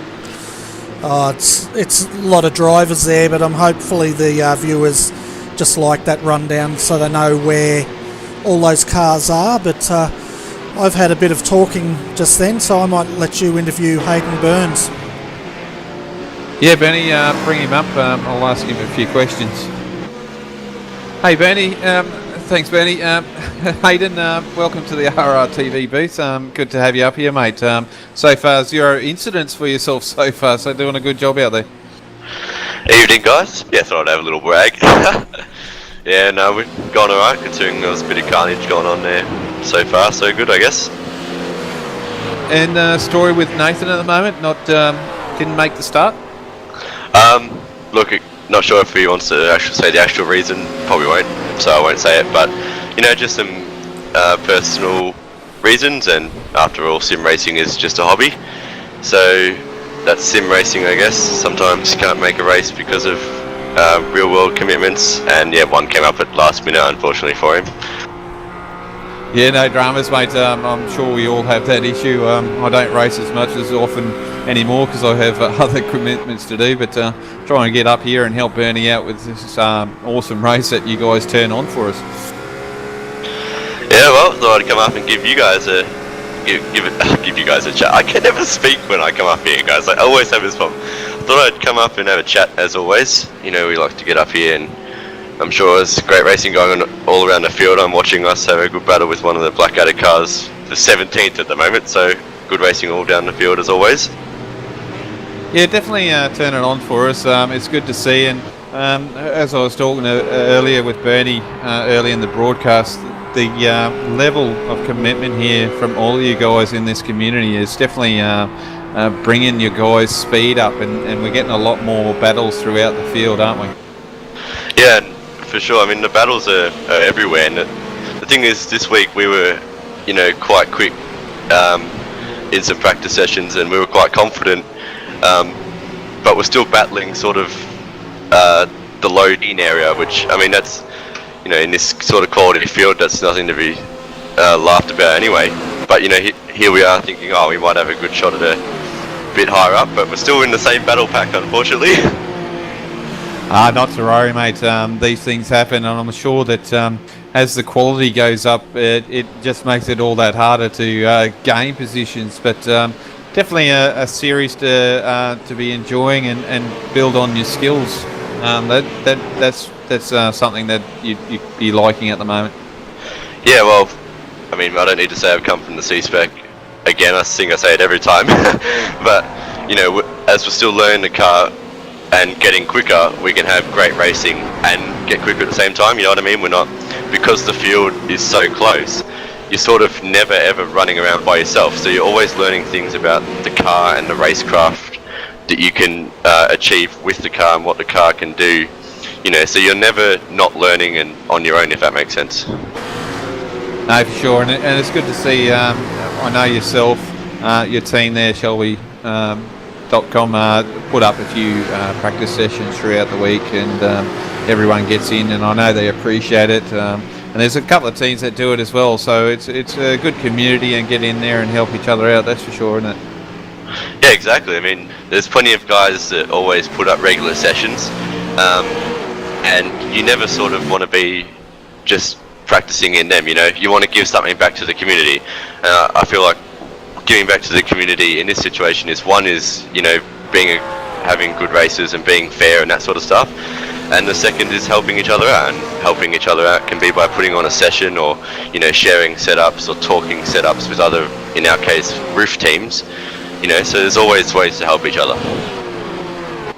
Yeah, it is good, isn't it? I know I get in when I can to have a chat with you guys, get an understanding of the track, and have a bit of a fun out there. I know it's a bit different, and trying to keep my hands there with you guys, and trying to keep it lighthearted, and I just enjoy the sessions that you guys put on, and it's great to be out there and having a bit of fun with you guys and learning the tracks myself. Yeah, I see you in a few of them, which is good. But it's also good, just to come up here and have a chat. It's not just because we want to get our car on the screen, but it gives you guys a bit of an insight into what's going on in the race. I'm sure you get guys from up the front, up the middle of the pack, and you get some guys sort of towards the back. But there's always stories to be had and stories to be told in this series. Yeah, it certainly is, mate, and it's good for you guys to come up. We appreciate it. We can definitely go through a few different things and get a few different ideas from the drivers. It's good to come back through and gives the viewers something to think about as well when they're watching it as well, and go back. I mean, I'm sure the teams will be out there taking notes on what team did what, and keep an eye on it and see if they can improve on your strategy, and I'm sure you guys do that as well. Yep, we always go back and watch the replay of a race if we can. I know Nathan usually watches all of it, just to see what the general strategies were of endurance races. With the one at Silverstone, there were a heap of teams that actually did the reverse strategy, and it killed us in the end with them playing a different strategy. So we had to look at that. How can we make either our current strategy work, or can we make a different strategy that works better than theirs? That sort of stuff. So having the broadcast on is great. Having the broadcast get saved to YouTube is even better. Yeah, great, mate. It's good to see, and looks like the old BMWs are forced to be reckoned here tonight. They're actually putting in a good show.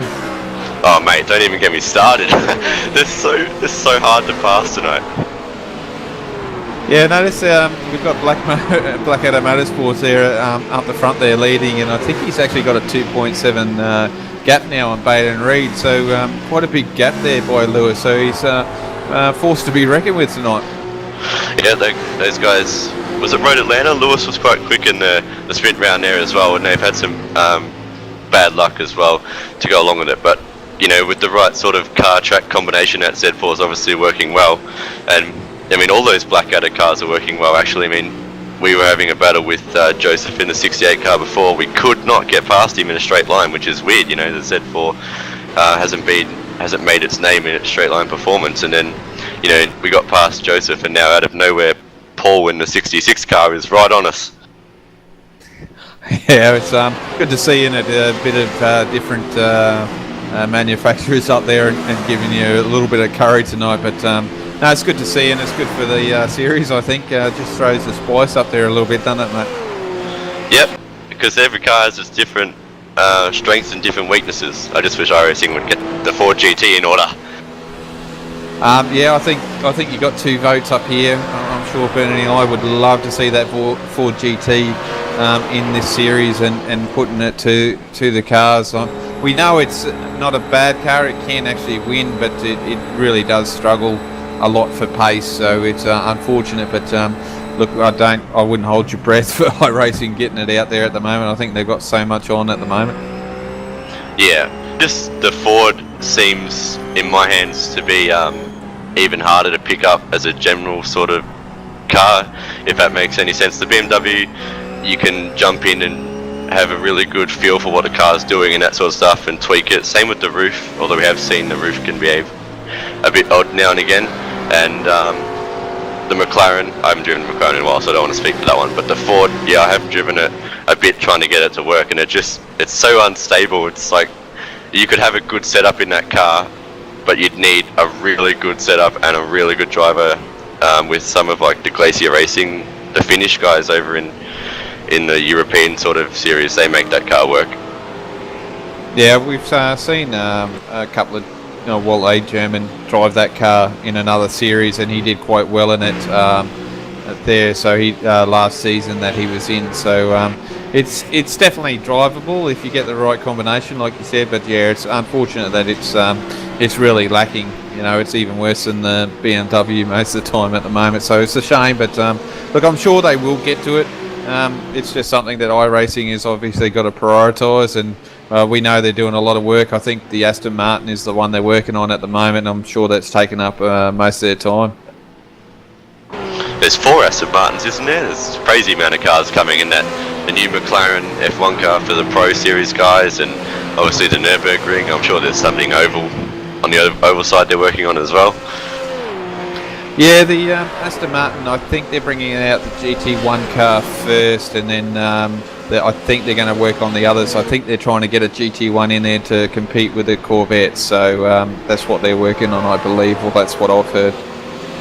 Yeah, I saw on Facebook they had the sort of like clay render. I don't know, it was like the blank sort of render with no colour on it of the DBR9. Yeah, and they said it'll go in with the GT1 cars. They've obviously got a lot on their plate.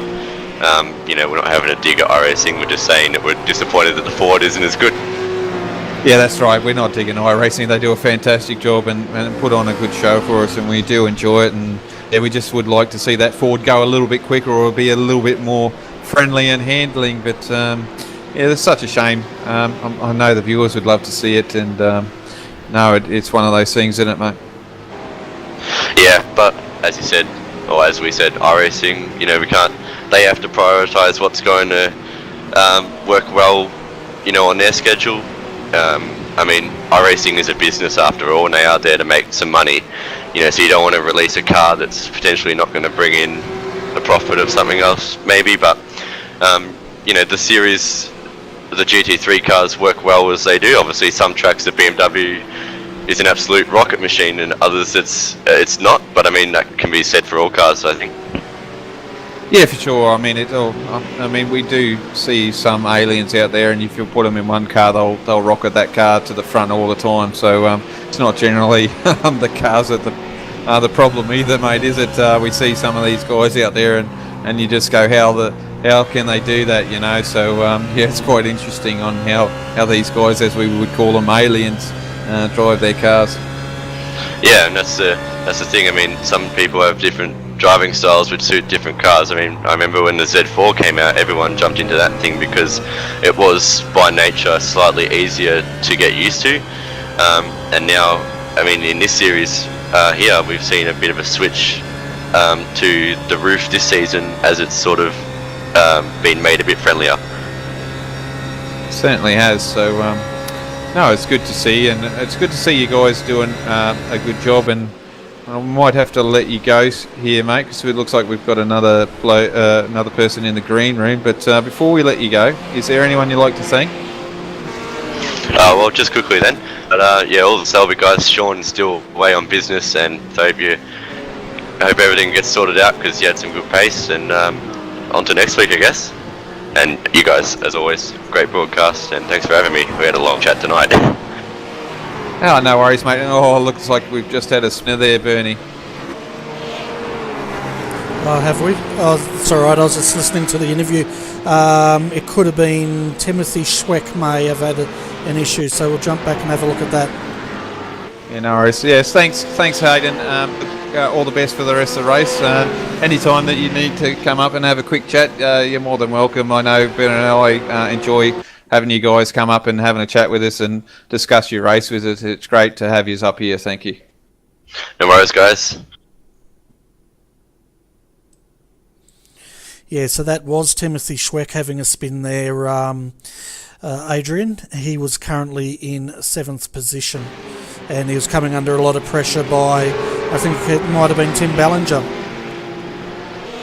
Yeah, I did see the Schweck boys get around Timothy earlier on, and it looks like he was just getting hounded. So Tim's tyres were probably lasting a little bit longer, so they've probably got a longer run set up in that car, but they're probably due to pit soon there, Bernie. It looks like his teammate is definitely pitted. Yeah, it definitely does look that way. We've got a few people in the green room down there, but before we get to it, folks, let's go through our top 5. We've got Lewis Kugeley in the lead, 3.9 second gap now over Baden Reed in second. Third is Christopher Osborne in the 114 Direct Clutch Services.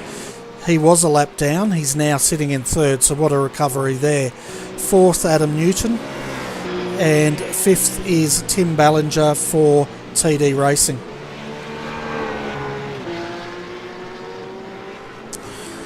So I bring up Christian Challoner. He's our current race leader, and well, his car is, and we'll have a word with him. Hi Christian, welcome to RRTV's commentary booth, and thanks for waiting, mate. Looks like this race is going your way tonight. It's fantastic to see. Yeah, it's pretty good, but I don't want to say too much yet, just in case. Yeah, no, we don't want to put the mockers on you, that's for sure, but one thing we can say is it looks like that car of yours is very strong, especially under brakes. Yeah, it's pretty hooked up, especially into the right-hander at the end of the straight there, who I was able to get a couple of people on the outside and on the inside as well. So it is pretty good on the brakes. We're a little bit weak in the last 3 corners, or more particularly I am. I know Lewis is able to hold on a bit better than I was, but the roughs are particularly good when we're coming back onto the main circuit. But yeah, in terms of pace, we're doing pretty good. I know the guys worked a lot on setup this week. Braith was doing a lot of work for the AEC round, and I think that's one of the setups that we're using. So obviously that's paid off. Yeah, well, it's definitely hooked up because Lewis also has a fastest lap at the moment. He did a 1:43.378 to lay down that pace. The gap you've got at the moment over Baden Reed is 4.2 seconds, so it's a nice comfortable lead there for Lewis, and it definitely looks like this car is suited to this track. Yeah, it was something we talked about at the start of the week, where we thought, because of the long sweepers and remembering how well we did at Road Atlanta, that we thought we might be able to put in a pretty good performance. And yeah, Lewis's pace is just ridiculous. Like I was doing laps in practice, I can't get anywhere near him, and it's just amazing that even so late into the stint he's able to still pull out 43s. I just can't understand how he does it. Yeah, the rumour up here is that I'm going to start spreading is Lewis isn't a human, he's actually probably a robot or even some sort of simulation you guys are running. Particularly Lewis and Marco are pretty much our super aliens. Yeah, that's for sure. Adrian, have you got any questions you'd like to ask Lewis? Christian, while we got him up here. No, Christian, doing a great job. Good to see the BMW up there fighting. It's definitely suiting this track tonight, so good job up the front there, boys. Yeah, thanks. I know other 2 cars, I think 66 got caught up in an incident where someone span or something. 68 is going pretty much with them, I think. So those guys are doing pretty good in spite of things. But yeah, in terms of the car seat and the track, it feels really good around here. Even late into the stint, it's still got loads of pace in it. So it's pretty awesome that we're able to be as competitive as we are. Yeah, definitely. A bit of an update. The 66 is down in 17th at the moment, 1 lap down, and the 68 car is right behind them in 18th, 1 lap down.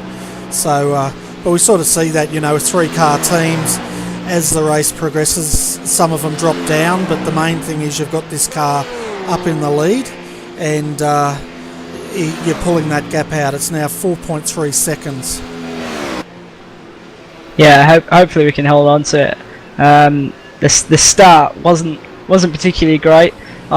Because I've got the field of view set pretty small. I think it's at 55 or something, and I'm using one screen, so I couldn't see. The way I normally judge it is I normally look for the front right wheel of front left wheel of the car up alongside, and I couldn't see it. And I was looking for that, and then the lights went green, and everyone just mugged me on the start. So I was a bit annoyed about that, especially after Lewis had put us so far up. And I thought, better get some places back. I think I did pretty well. Yeah, we were wondering what happened there. We thought you might have got caught napping at the start there, but running on a single screen, you don't exactly have a wide point of view. So, especially coming into turn 1 on the outside single screen, it would have been a little bit hairy there for you. Yeah, and I think. So before we let you go, Christian, is there anyone you'd like to give a shout out to tonight? Yeah, pretty much all the guys who are racing. I'm not going to say out names because every time I forget at least one. So just everyone who's racing, along with Braith, who's worked a lot on the setups as well. GP Racing for their sponsorship. We've got a couple of issues with trading paints this weekend, but hopefully everyone can see their logos.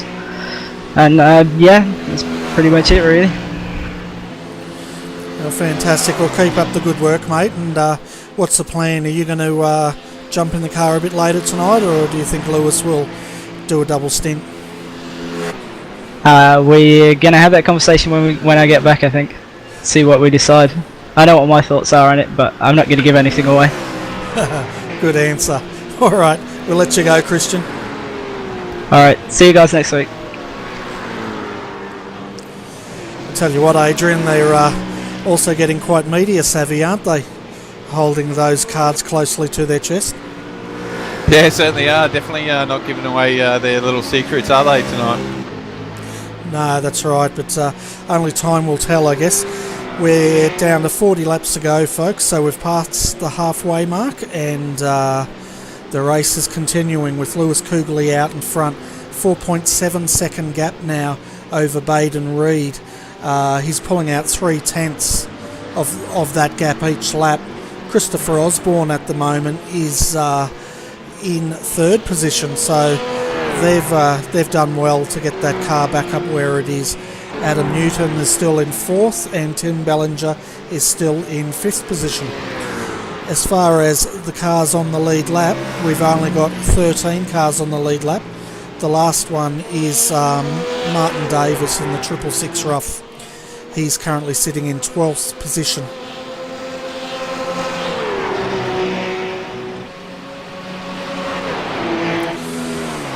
Okay, well, we've got Brenton O'Brien from Evolution Racing Australia waiting in the green room. We might bring him up and finish this trio of interviews and see how his cars are going out there tonight. Yeah, definitely, Bernie. Hi, Brenton. Welcome to RRTV's commentary booth. And first of all, what happened to the 99 car tonight? We heard he may have been disqualified or something. That's actually what I'm here for. I actually just did my V8 race and been advised that he was disqualified. And I can't remember at any stage in this series a car just being fired out disqualified without actually looking into what happened. So keen to find out what happened. Yeah, well, we caught the incident on tape, so to speak, and it was quite a big incident. But to be quite honest, I can't really tell you why he was disqualified. That's going to have to come from the race stewards, I guess. But you're right, it is the first time we've had a car disqualified from this series. Yeah, it's going to be something, and I'm not going to throw myself in the deep end here and say we're never going to race again and all that.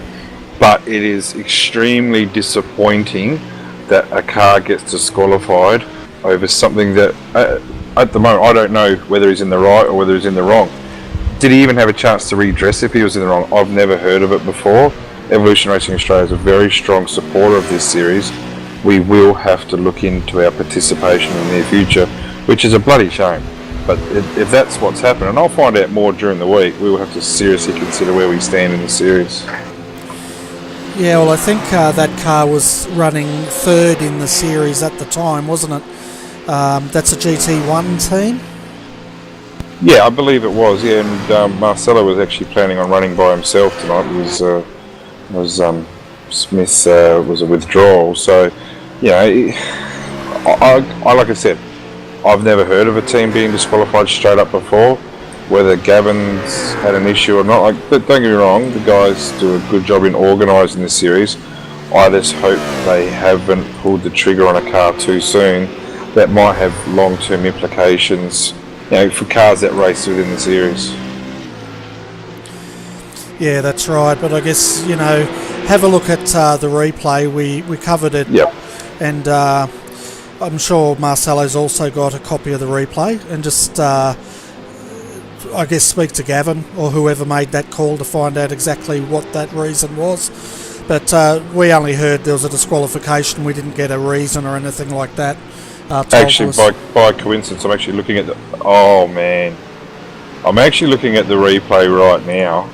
And if that's a disqualifiable offence, then I'm sorry, that's not acceptable at all.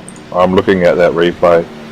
And, yeah, no doubt I'll get a few PMs from Gavin. And, yeah, to be disqualified, you think there'd have to be an action of something of a deliberate nature. And no one will ever be able to accuse Marcelo there of doing anything wrong intentionally there whatsoever. And yeah, I think Gav's just pulled the trigger way too soon there. And yeah, that is extremely, extremely disappointing. Yeah, it definitely is. I was trying to pull the replay up for our viewers again, but I can't find it at the moment. But we did cover it earlier in the broadcast.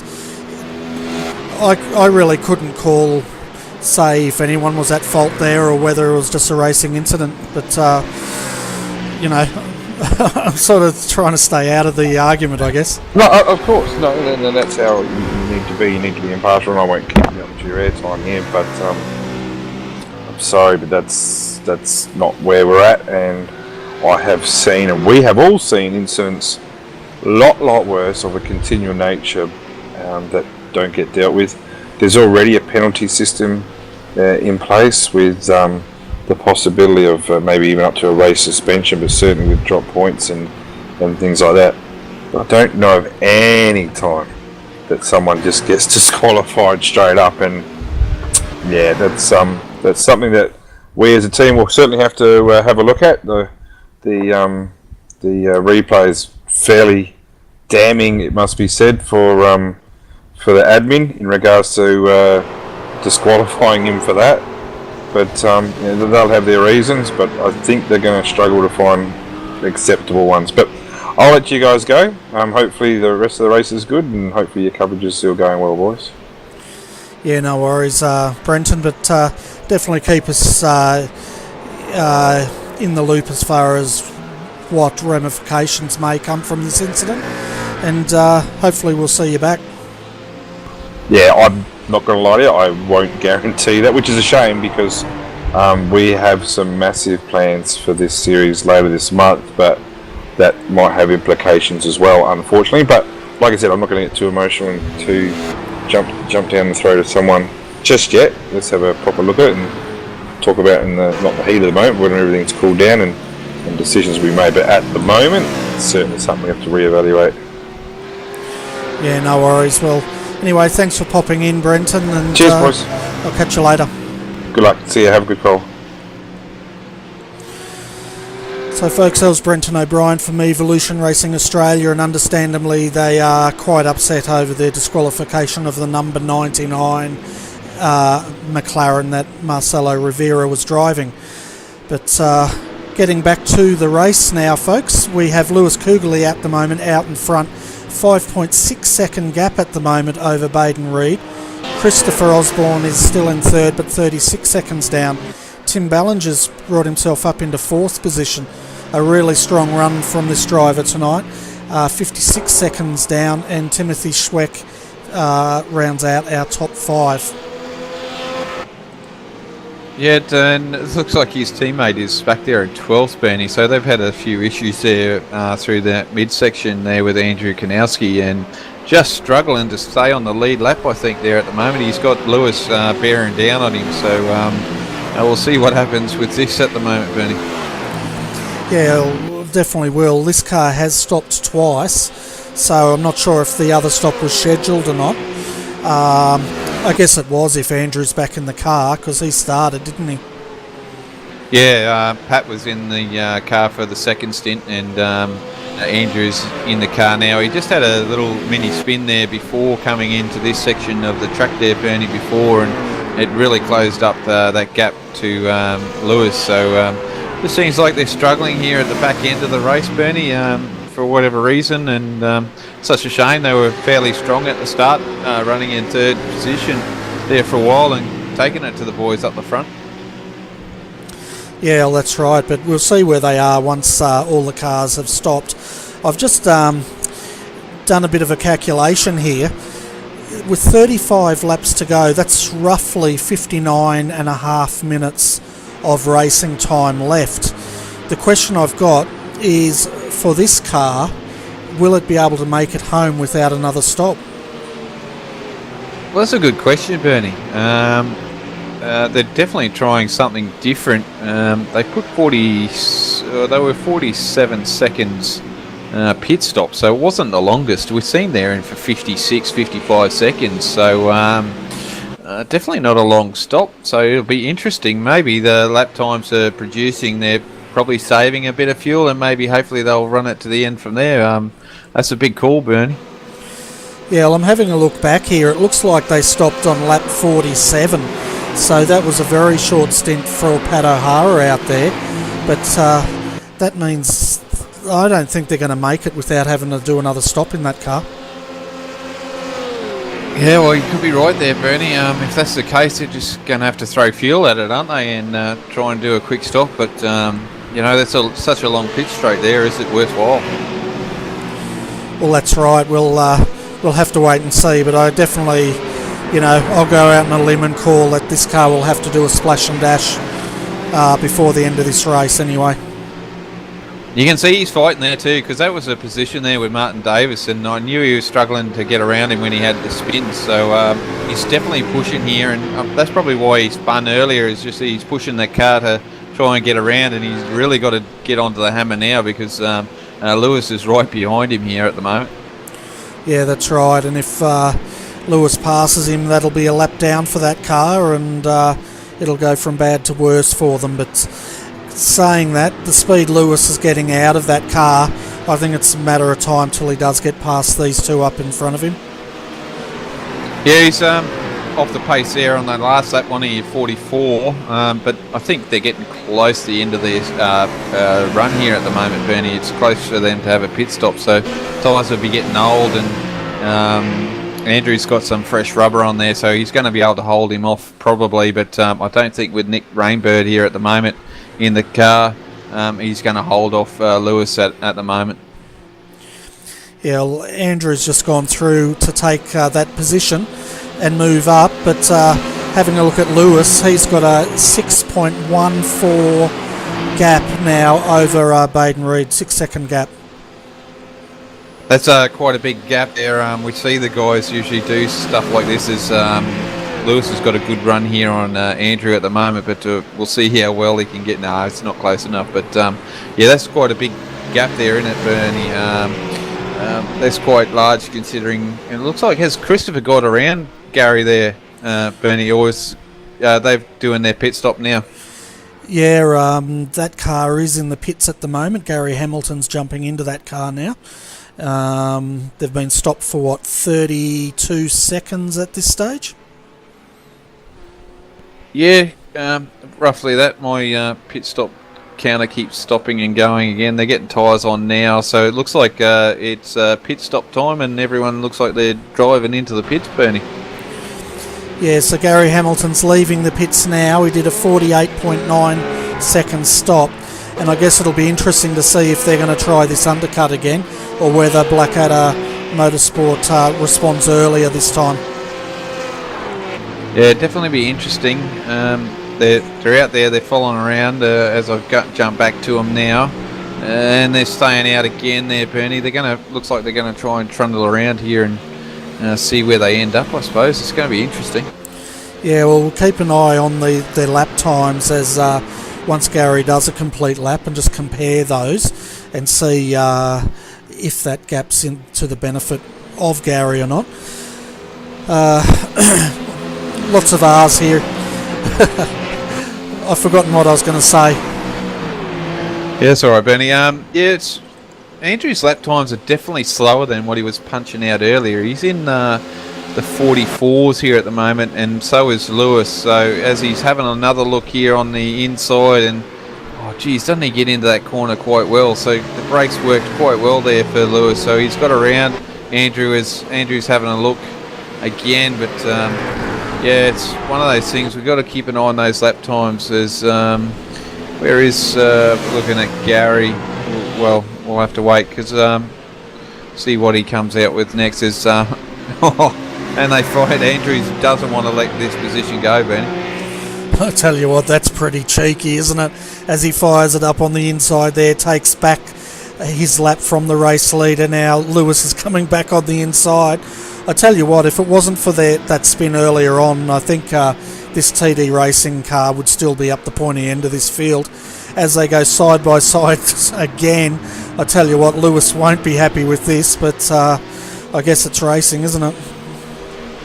Well, that's it. Andrews got a fair amount of pace on him, so he's not slow by any means, and he does have probably fresher tyres than Lewis. As he pits now, Bernie, he says, all right, that's it, we've got to go in, we're getting held up here, so that's a good move there by Blackadder Motorsports. Yeah, definitely. So we'll see where Gary comes out. He's just coming down now into the carousel, so he's got quite a long way to go, but it'll be interesting to see where he comes out. The other thing is to see with as Lewis comes in now, whether Christian jumps in or Lewis stays in the car. Yeah, we'll be keeping an eye on that. I think what Christian was pointing at earlier, that he'd rather Lewis stay in the car because he thinks he's a quicker driver, and that's why my money will be, Bernie. Yeah, well, at the moment Lewis is staying in that car. I'd probably keep him in the car too. He seems to be really hooked up at the moment, and he's warmed up as well. But where's Gary now? Gary's just coming in to the second last corner, so this is going to be pretty close. Yeah, definitely interesting. You're going to have few cars here as well. He's going to have to try and get around at the moment as well, so he's going to be joining traffic, but I think the race is spread out that far. You're going to join cars at some stage or another. Yeah, Gary's coming down the straight now.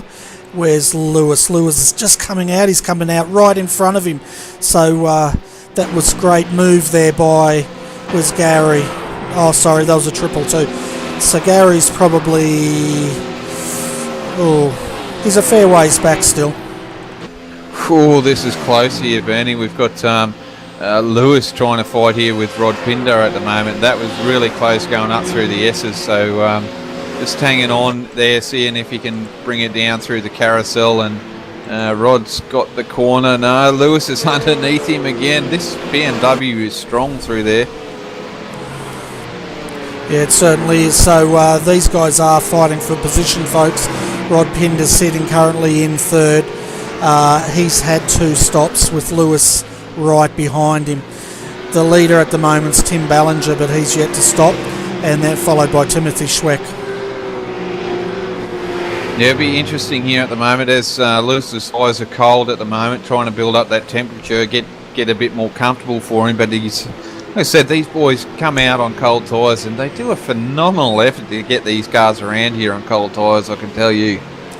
Oh, they certainly do. It's they pretty much take it in their stride. And folks, if you're looking at that car right behind Lewis, that is not for position. The car behind him, the 111, is actually Gary Hamilton there in 5th position. Yes, looks like Tim Ballinger's just dove into the pits as well there, Bernie, going to do his last stop of the race, and we see here Lewis is still trying to get on the back and get around Rod here at the moment.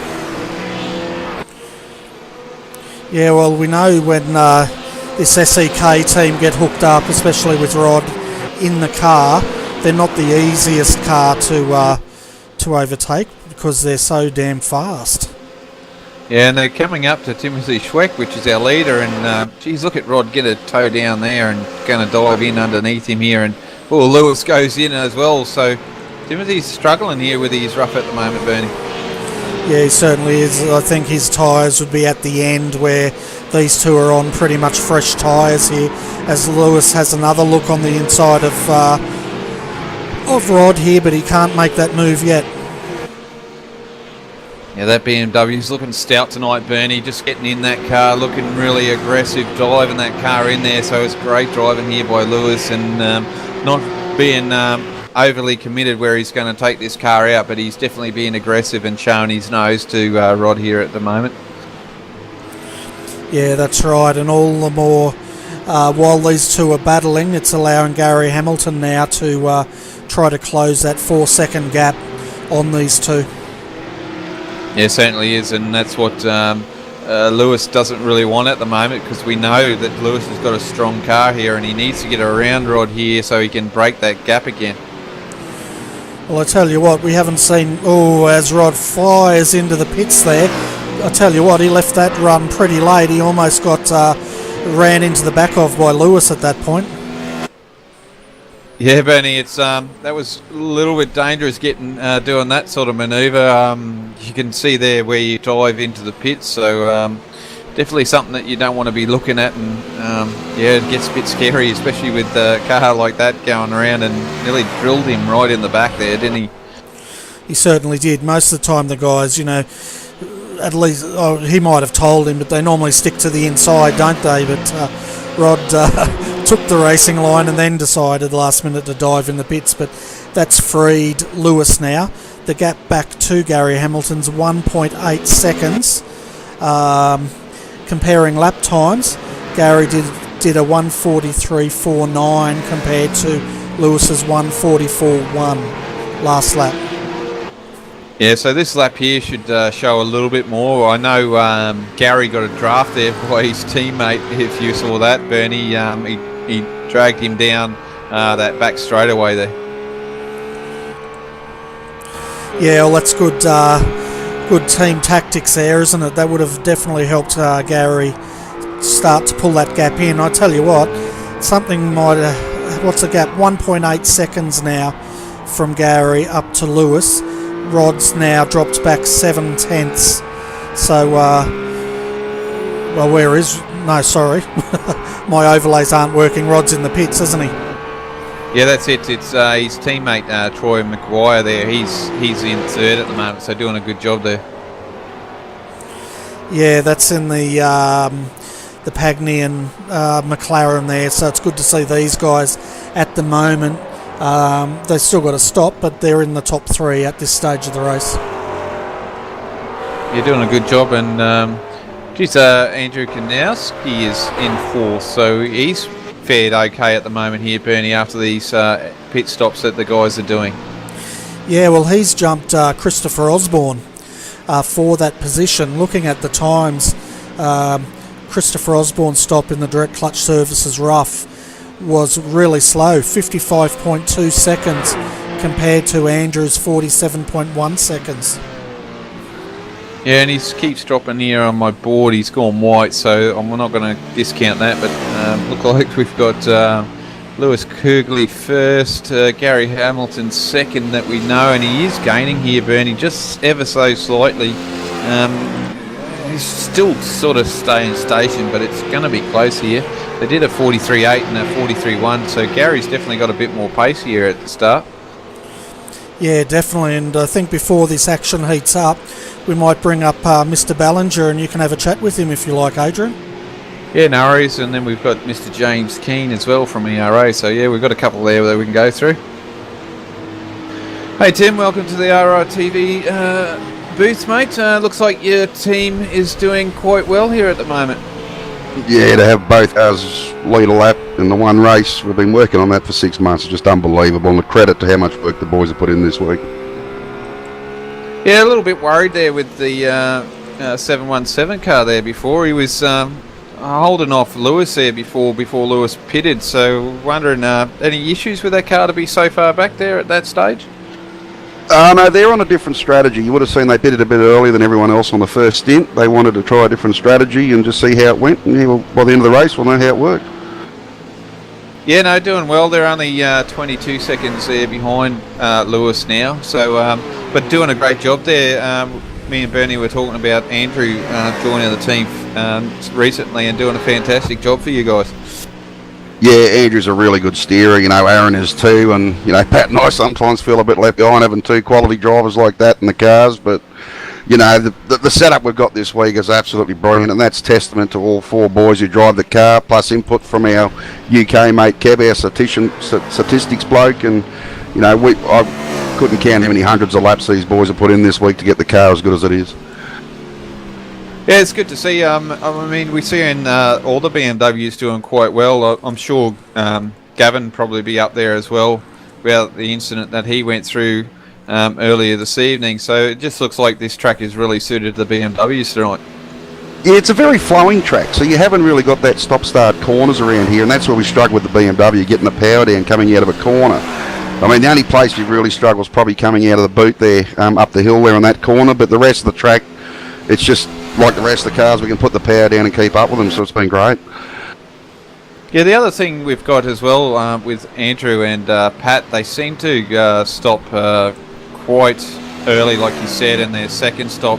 Just doesn't seem like they'll be able to make it on fuel. Is that the case, or you're just playing the numbers game at the moment? They come into the race with a strategy that they wanted to run, and yeah, like I said, we'll just have to wait till the end of the race to see how it panned out. I haven't actually spoken to them on TeamSpeak, so I'll pop in and say good day to them shortly.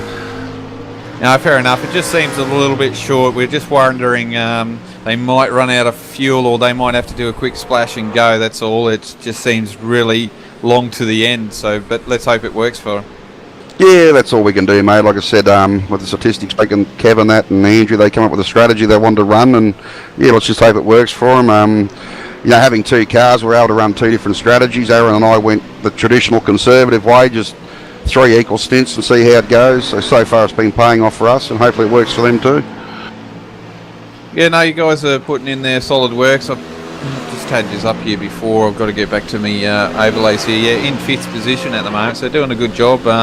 Considering where you started, which is down the pack. I think it was in top 12 or something, starting position, mate? Yeah, it's 12 or 13, unfortunately. Aaron, on his really quick lap, put a wheel off the track, so that blew that one. But yeah, we've had cars throwing at us all night and spinning and whatever, but somehow I managed to get through it all, and yeah, just amazing. And like Aaron drove an absolutely brilliant first stint, and you know, and we'll just see how we go towards the end and see how these pit stops pan out, who's on what strategy, and you know, hopefully another top 5 for us will be stoked. Good job, mate. And I know there's a few out there like to see that BMWs get up there. I know I'm one of them. Bernie's more of a McLaren fan, but I think it's good to see the cars come up, and you're doing a fantastic job. And same with every guy, every team that's running the BMWs, sticking at it and putting in a good effort with those cars.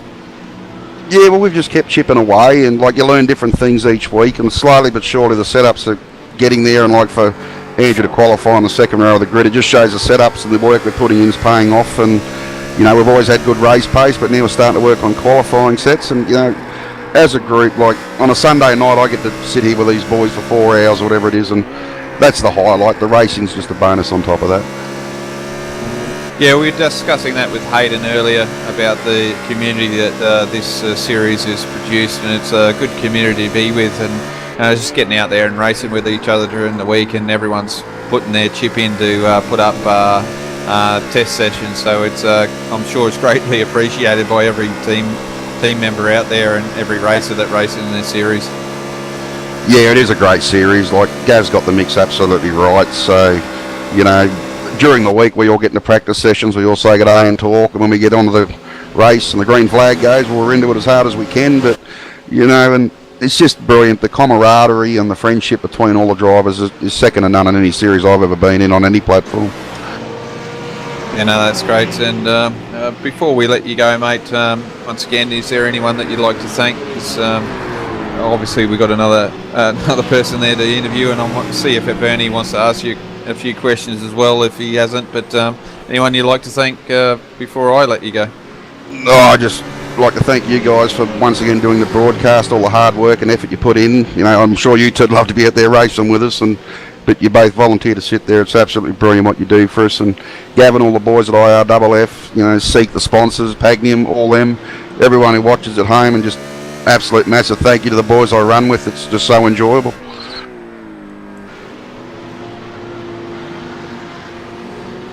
Yeah, no problems, mate. Thanks for coming up. Enjoy your race. Let's hope you can get your cars in the top 5, at least the top 10. And no, it's good to have your boys out there racing and putting on a show for us, mate. Yeah, I've never been so nervous driving a car, especially when Aaron said you're in the lead, I tell you.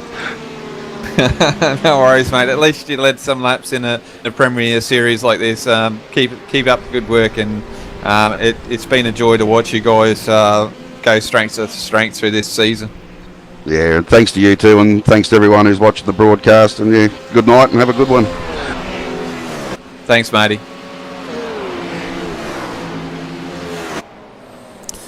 So folks, having a look at our leader at the moment, Lewis Kugeley still has a lead of 1.5 seconds. So that gap hasn't closed during the time of the interview. Troy Maguire is still out there in third, still yet to stop in the number 5 Pagnian McLaren. Fourth is Christopher Osborne. He's just overtaken Andrew Kanowski from TD Racing to take back that position. But now we have TD Racing in 5th position and 6th position, so a very strong showing from that team tonight. Yeah, it certainly is, and good to have the boys come up and chat to us. Always good to look in, and good to see there's a few BMWs. Like I said, I'm probably rooting for the BMWs. I just love that car, Bernie. Yeah, we know, but that it's good to see them up there, I must say. You know, they've got a pretty good lead, 1.4 seconds at the moment, although that's not a comfortable lead by any stage, but it's good to see them up there. And yeah, let's bring a McLaren driver up now. Yeah, for sure, Bernie. Bring up James Keane, Vice ERA Motorsports.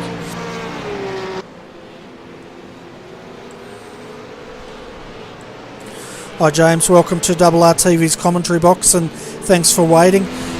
First of all, how's your race going tonight, mate?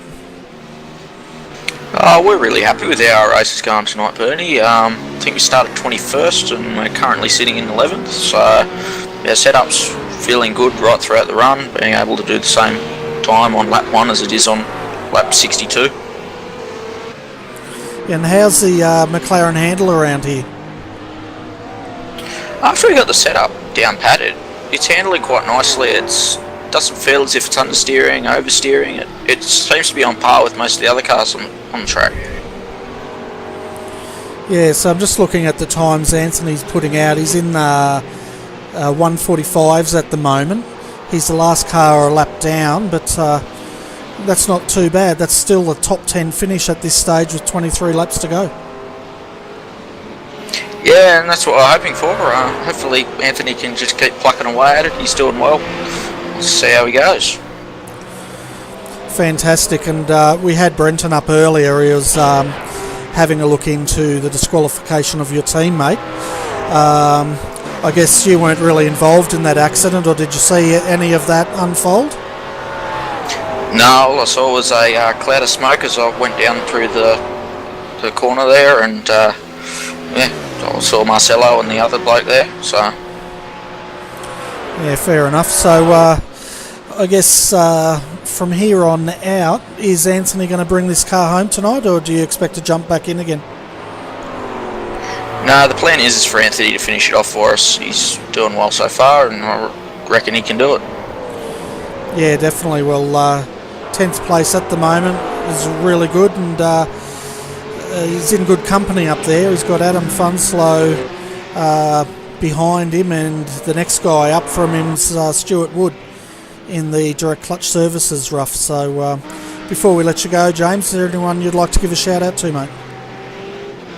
Yeah, Darrell Lee, Sticks, the guys in the team, and you guys for broadcasting it. You do this week in, week out, and it's just fantastic. Thanks. Yeah, most welcome. You know, I'd love to be out there racing, but it's just as much fun up here calling it. But so, anyway, James, thanks for popping in, and we'll catch you later. Alright, thanks.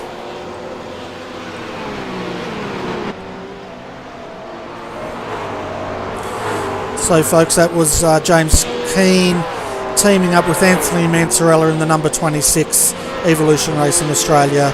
Darrell Lee, Sticks entry, currently 10th and 1 lap down.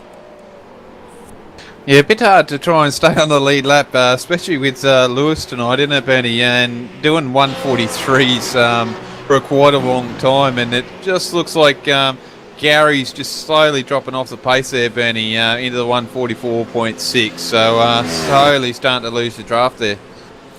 Yeah, that's right. At the moment, only Christopher Osborne, Rod Pinder and Lewis Kugeley are in the 143s. The rest are in the 144s, and some are even dropping as low as 146s at this stage of the race. Yeah, so the tyres are slowly dropping off, and yeah, unfortunately, we know that Rod Pinder just had a pit stop recently, and they've got 3 pit stops only because they had an incident early on tonight, and have had to stop that extra time, so that's why they've put back a little bit. But definitely, Rod puts in the quick times, doesn't he, Bernie? Oh yeah, he certainly does. He's a real fast peddler out there, and they're doing really well. It's currently sitting in 6th position, especially considering they've had to stop 3 times and still in 6th. Imagine where they'd be if they only had to stop twice. Well, that's it, Bernie. I know they had an earlier stop tonight because they had a little bit of issue there at the beginning with that big incident there coming out of the boot section, and they got caught up in that, had a little bit of damage in at the pits. So no, doing a fantastic job, and you know, just strengthens their championship points up tonight. Yeah, that's right. I'm not sure. I might bring up the table and see where they're running, and let the viewers know. Give me a sec. Yeah, no worries. And the Schweck boys are struggling again tonight, Bernie, down in 7th, but still in the top 10. Just haven't found this feel for this car tonight, I don't think, around this track. And like we said, it definitely a BMW track tonight, but you've really got to be on your numbers tonight. And you know, we see that with Gary and Christopher. They're just phenomenal drivers out here. Yeah, definitely. So I've looked that up, and currently this car with Rod driving, they're sitting 5th at the moment, behind 140.5 points. So they're 11 points behind the Rothmans GT entry. So no doubt this strong running is going to really help them move up the ladder. Yeah, well, they're in front of that car at the moment, Bernie. So definitely might help them jump probably up there and get closer to the 4th position. That's for sure.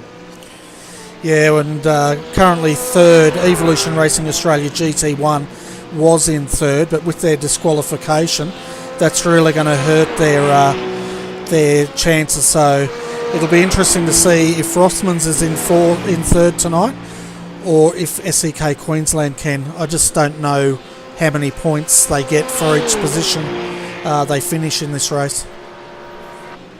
I might go and have a quick look, Bernie. Alright, and while Adrian's doing that, folks, let's jump in with Lewis Kugeley, and we'll do a lap around Watkins Glen. So enjoy it.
So folks, that was a lap around Watkins Glen with our race leader Lewis Kugley in the Black Adder Motorsports BMW.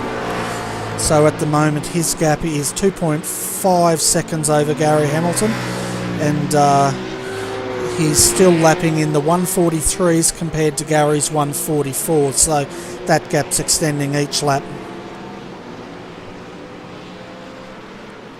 Okay, Bernie, I've got a few numbers here. So first place gets 35 points, second gets 32, third is 30 points, fourth is 28, fifth is 26, and there on down they get 1 point less, right down to, I believe it's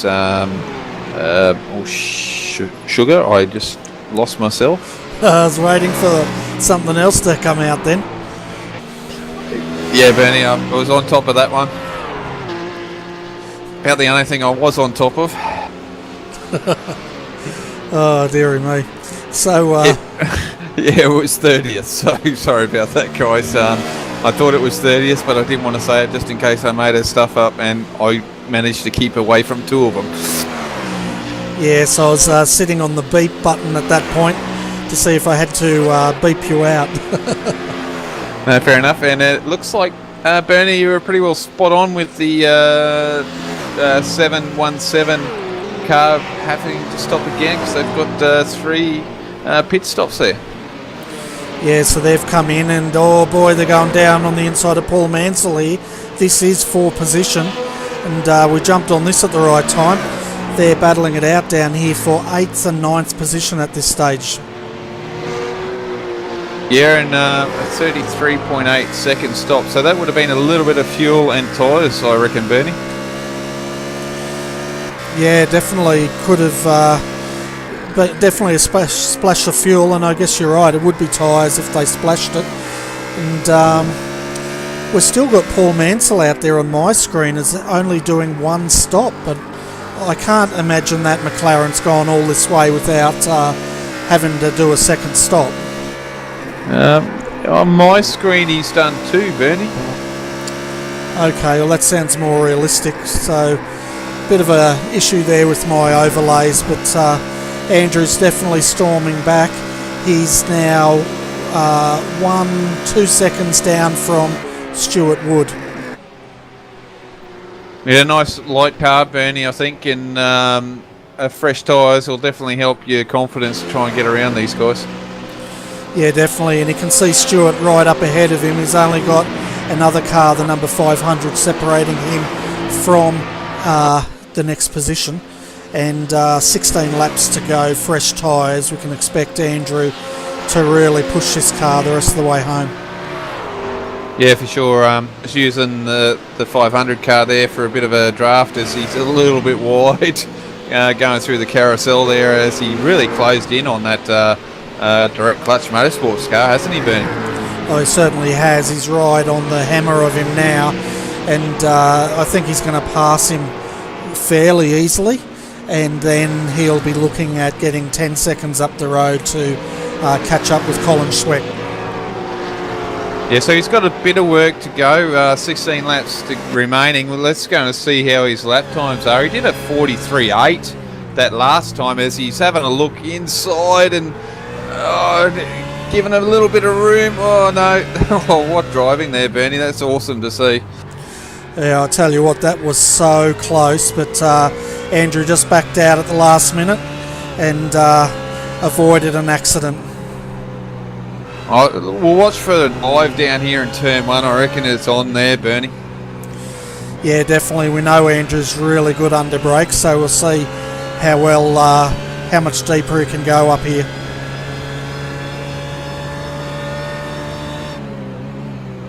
No, he holds on. I was surprised there, Bernie. I thought he would have had a dive down there, but he's going to line him up here down the back straight away, which is probably his best option to get around him. Yeah, I'd say he's wanting to slingshot with the toe, but saying that, Andrew just lifted a bit going through the S's there. He just mustn't have been comfortable with the way that car felt as it turned in. No, but he's right up here, right behind the wing now, and as he pulls out, there he goes, Bernie. So this is going to get done now, and through he goes. Yeah, nice, clean, easy moves, that one. Yeah, and I'd say that's what he was waiting for, but Stewart's right on his tail now, so we'll see if Andrew can get up the road. He's got 10 seconds to get up the road to Colin, 15 laps to go. Yeah, so working on the lap times, there'll be about 10 laps, so we'll see how they go, but might be 6th position for these guys tonight. Yeah, I think it's the best they could probably do in 15 laps is 6th. Rod Pinder at the moment, he's circulating in the 144.020s. Andrew's doing 143.3s out there, but I just don't think he's going to be able to catch 17 seconds up in 15 laps. No, I think it's a bit of a stretch. I think they had a couple of spins there tonight, Bernie, which probably didn't help their strategy, but probably not a bad one. But like I said, a couple of spins there didn't help them out tonight. Yeah, but still, they've got their teammate Aaron Osborne up here in 4th position, and if they can get this this car back up into 6th, they'll be doing really well. Extremely well to have both those cars in the top 10 in such a strong field. But out front at the moment, folks, we've got Lewis Kugeley. His gap is 2.1 seconds over Gary Hamilton here. He's still lapping faster than Gary, so I don't think they'll be catching him. But Christopher Osborne at the moment is sitting in 3rd, and he's got 41 seconds to catch up on 39 seconds to catch up on Gary. So I think those top 3 are pretty much set at this stage unless something goes wrong.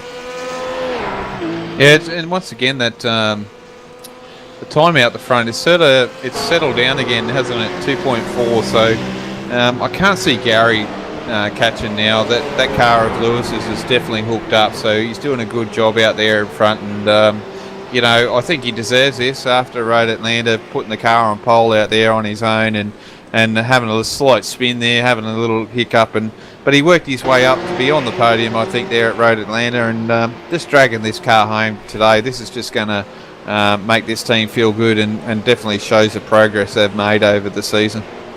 Yeah, it definitely does, and at the moment there's a good battle going on here for 11th position between Anthony Mansorella and the Darrell Lee Sticks entry, and the 666 rough with Trevor Forster behind the wheel of that car.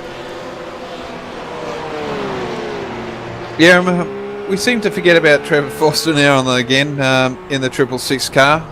They always come out and do a good job, you know, and sometimes fall into that situation. They just have hard luck and doing a great job there for VPR. We know they've been in the top 10 before and can get that car up there, so it's just one of those nights again, Bernie, for this team. Yeah, that's right, and they're currently in 12th, and but it's good to see them having a great battle here with the ERA McLaren, so no doubt they'll have enjoyed this race tonight. Yeah, Bernie, every time you can get a race done and have a good battle with someone, it's always good to come home and enjoy it. Certainly is, and Anthony's made him go the long way around here into the carousel, and I'll tell you what, it's a long way around, but it looks like Trevor made that move work. Yeah, and he's got himself set up for the next corner, and if he gets this car set up right, he can make sure that there's no cut back here, which he has done, so great drive in there. Yeah, and it shows how strong these roughs are to pass on the outside of the carousel. That shows one good handling car, that's for sure. Yeah, especially this late in the race too, Bernie. Great driving there, just to go show they've got that car fairly well hooked up, nice and comfortable and not too twitchy for these boys. Yeah, that's exactly right, and that's what you really need, isn't it, in these really long races? Yeah, and it's something that you know that you can drive for 92 laps. That's you know these guys are just working away and just want a car that will work with them for 92 laps. We know the other guys up the front, their cars are going to be a little bit more twitchy. That's why they're a lot quicker. and they just drive through it. So that comes with time and practice, Bernie, getting these cars to go quick and feel them when they're a little bit twitchier, because I know a car, if it's a bit twitchy, it's a lot quicker. Yeah, that's right. And I tell you what, Andrew Kanowski's doing a stellar job here. Last lap by, he was the only car in the 143s. Everyone else are back in the 144s now. Yeah, definitely putting the times in, isn't he? So close to his fastest lap time there of a 1:43.5. So not too bad. He's not too shabby at the moment, Bernie, going out there by himself without hardly any of a draft there. Yeah, that's for sure. And I bet you he's set his sights on Colin Schweck, who's 8.5 seconds up the road. And having a look at it, his last lap, he pulled in 1.1 seconds on Colin. So it's definitely doable that Andrew could get this position within the next 12 laps. Oh yeah, for sure, Ben. He's definitely got the pace to do it, so he's definitely not going slow at the moment.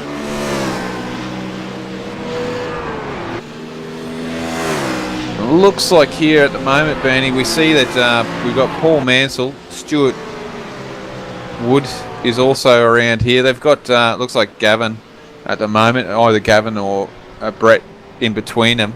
But we've got the leader closing in on them, so they're getting close to being a lap down here at Bernie.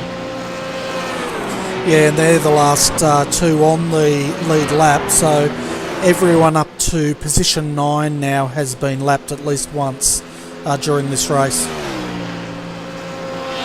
Which is pretty good, Bernie, realistically, you think about it. We've had these long endurances and we've had nearly all the field being lapped at one stage, so to have at least the 9 so far not to be lapped is a pretty good testament on how quick these boys have been getting over the series. Oh, definitely. There's, how many laps we run now? We've run, 81 laps. We've got the top 9 still on the lead lap. The top 18 are only from 10th down to 18th are only 1 lap down, and then down at 21st are only 2 laps down. So it really shows how close this field is over that distance. The lowest runner at the moment is Lance Hawes, but they're only probably 10 laps down, and they've had a rough night. But to get this far and only have most of the field 3 laps down the most is pretty good. Yeah, for sure, Bernie. Doing a great job, these boys, and the effort they're putting in, and it just goes to show here in this series that they're really working hard and want to make a show. I think they're enjoying their racing. They're enjoying watching themselves back on the replay that you put up for everyone, and just enjoying the community that's involved. And I know we keep harping on about this community, but I think it's one of the best ones that's out there at the moment in iRacing. Yeah, definitely. It's a very high standard of drivers, but they're also very friendly, and the camaraderie there is really good between just about all the drivers out there, as now Lewis overtakes Gavin Sadler, who's sitting back in 18th position at this stage. Yeah, it's good to see Gavin still out there circulating, Bernie, after that incident there. Only 1 lap down, so not too bad of an effort to work their way back there with the BMW, Bernie. Yeah, that's right. It's a good drive there by Gavin again in the next level BMW. And, Gavin does a great job for this series. He pretty much runs the series. He gets in there, he drives every week, and does a fantastic job. Yeah, and the boys in the background too, Bernie, we can't forget about them. George, he usually gets, after the race, he throws out some photos for everyone, so, you get to see these high quality photos that they put on the forums, and the rest of the boys there in the background that do a fantastic job. You got Rod racing tonight, Troy as well, so all the boys there in IRFF, so they do a fantastic job with this series. They certainly do, and for any of the iRacing members out there, check out the SEK Queensland forum in the Australian New Zealand road racing section. and check out George's photos. They're absolutely fantastic. And the thing that gets me, Adrian, is he gets those photos up there very quickly after the race is finished.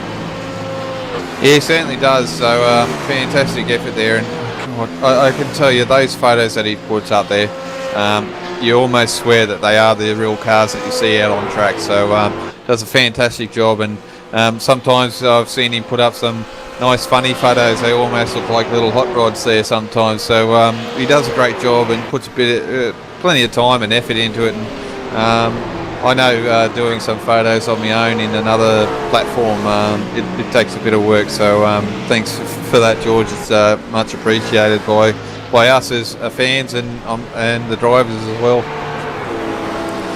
Yeah, that's right. And the other people we really should give a shout out to is our series sponsors here, SEK Queensland. If you're into endurance karting, folks, and you live in southern Queensland, go to Warwick and check out the SEK Queensland Club. You can find them at SEKQLD.com. The other people we want to give a shout out to, of course, is iRace for Fun, who are powered by Pagnian. Pagnian Imports is, I think, the best importer in Australia, if not the only importer of Australia of all the sim gear. And Next Level Racing.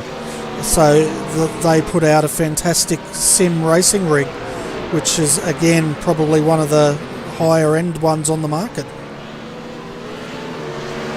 Yeah, it certainly is, Bernie. I wish I had the coin to go out and grab some of their gear, because it looks fantastic, doesn't it? Yeah, it certainly does. I had a drive in one of their older rigs, and they're really sturdy. They're really comfortable, and if you're looking for a rig, folks, definitely look up Next Level. They're definitely a rig that I think everyone would be happy to have one. Yeah, for sure, Bernie. I wouldn't mind having one. To see the different setups they have there, for all different levels too.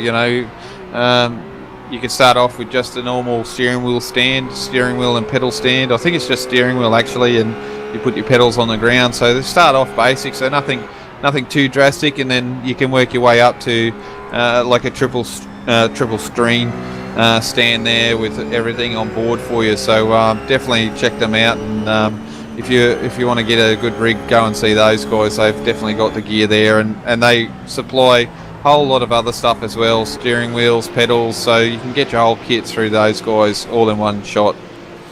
Yeah, that's right, and I think they've even just released a motion platform for their racing rig, so you can get full motion if that's what you're into as well. Yeah, it looks good, and I think Bernie, they've made it so it adapts to a couple of their stands, so it looks like if you do already have one of their stands there, I think it's a V1 and V2, that you can actually adapt it to your stand already. So a good job there. Oh, I see the McLaren go off there. Bernie just went through the grass and may have hit the wall. And which McLaren was that? That was KRF car number 20, Bernie. He's stuck on the wall at the moment, waiting for cars to come around as he's trying to turn around now. Yep, he gets the car around and he's away and racing again, but I think that car's heavily damaged there. Oh yeah, it's Zach Shawler was behind the wheel there. Yeah, it's crabbing quite a bit. We'll see if we can jump back and have a look at the replay of this, folks. Sorry, it just took me a bit of time to find him, that's all.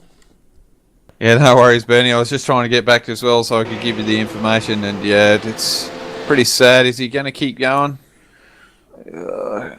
Yeah, look, I know I probably wouldn't recommend it, but he could have chucked a hard right there and taken the shortcut. He would have got a 15-second penalty, but I think the 15-second penalty would be a lot less than what he's travelling around this track at the moment. Yeah, well, he's come unstuck really badly in the S's there, and I tell you what, he did a good job keeping it straight up until he got it back on the track, and it just threw the back end out, and he went heavily into that wall there, and it's the worst spot to stop there. It's totally blind there, and he wouldn't be able to see anything. As you can see, jumping into his cockpit here, you can see just how fast these guys are coming past him. tell you what, he would have had to be looking at his F3 box there. What do you think? Yeah, Benny, that F3 box is good. It's your relative, so you actually know where cars are. But also, if he's got a teammate there and on the radio to him, he can also let him know what's going on. I'm sure that there's someone should be out there letting competitors know there's a slow car out there going through there, just so they're aware that he's going around there nice and slow as he's pulling it into the pits now. Yeah, I'm not surprised. That would have been a really hard hit, and no doubt that car's got a lot of damage, as we can see it slightly crabbing coming into his pit stall now. It'll be interesting to see if he's got any fast repairs left at this stage of the race. Yeah, oh look, yep, he's got a fast repair. Off he goes again. Such a shame for these boys. I know they go out there and put in effort, put in a big effort to try and get these cars to go fast. And with this team, it's such a small team, and hats off to them. They keep getting out there and keep racing. So I'd just like to put a big shout out there, and at least they keep going, mate. And hopefully they'll improve in the coming races. Yeah, I'm sure they will. So a bit of an update, folks, with 6 laps to go. Lewis Kugeley for Blackadder Motorsport still in the lead. He's got a gap now of 2.5 seconds over Gary Hamilton, who just can't get that gap closed up. Christopher Osborne 40 seconds down in 3rd position at the moment, followed by Aaron Osborne for TD Racing in the 727 BMW. He's 33 seconds down from Christopher Osborne at this stage. 5th, we have Rod Pinder. Rod's just looking at it, about 5 seconds down, 4.6 seconds down at the moment. Colin Schweck still sitting in 6th position here. He's 14 seconds down from Rod Pinder.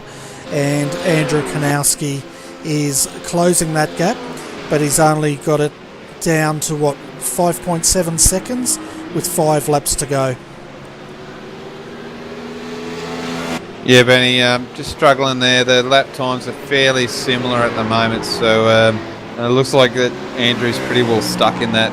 It looks like, as we see that a car spinning there, the car number 9 there just had a quick spin there coming out through there, Bernie.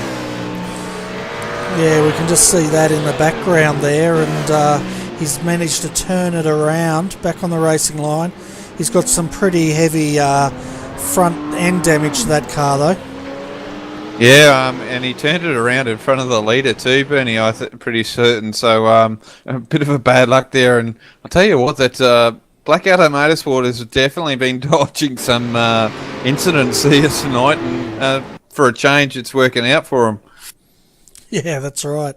As we're having a look at the replay here, as Gregory's trying to fight that car, and once she goes around straight into the fence there, and managed to keep it off the racing line, which is quite fortunate for Lewis. But I tell you what, I bet you Lewis had his heart in his mouth as that number 9 started to roll back towards his direction. Oh yeah, for sure, Benny. Especially coming around there, one of those corners can bite you out eventually if your tyres are getting a bit off or something like that. So there's a couple of those, like we saw the number 20 go through the S's. The big thing about that one, it's not how the number 20 went through there. It's as you're going up to that left-hander, if you're a little bit wide there, you can drive yourself into that wall on the right-hand side. So there's a couple of corners here they've got to be careful of. Yeah, that's right. And Greg's now bringing that number 9 rough into the pits to get it fixed up. It looks like it's got some pretty heavy steering damage. And he's got a fast repair which he's used, and he's on his way out again. Well, he will be after he gets some fuel. Chucking a little bit more fuel at it, probably, Bernie, or they forgot to turn it off.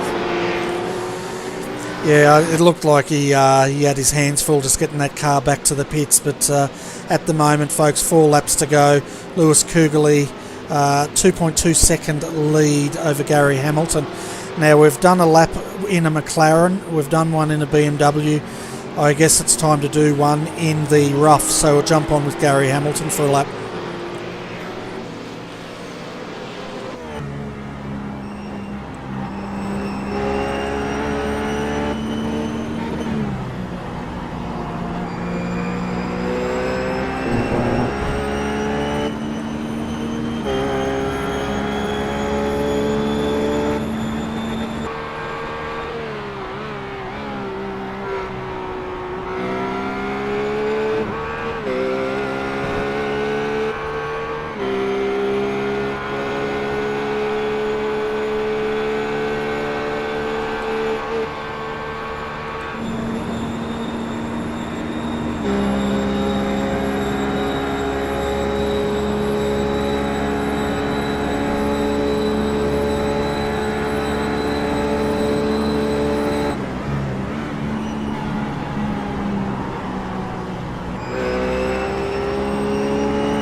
So folks, that was a lap around Watkins Glen in the rough with Gary Hamilton currently sitting in second position, some 3 seconds down from the lead of this race at this stage. Yeah, and what a drive by Lewis tonight. I can tell you right now, Bernie, that's been a tremendous effort by him tonight, and Christian as well. We can't forget his teammates, so they've done a fantastic job with that car tonight. Oh, it's been an absolutely brilliant race, and it's about time that a race went their way. You know, at Silverstone they were leading that race when they were involved in an incident, which was extremely unfortunate because they were extremely strong there as well.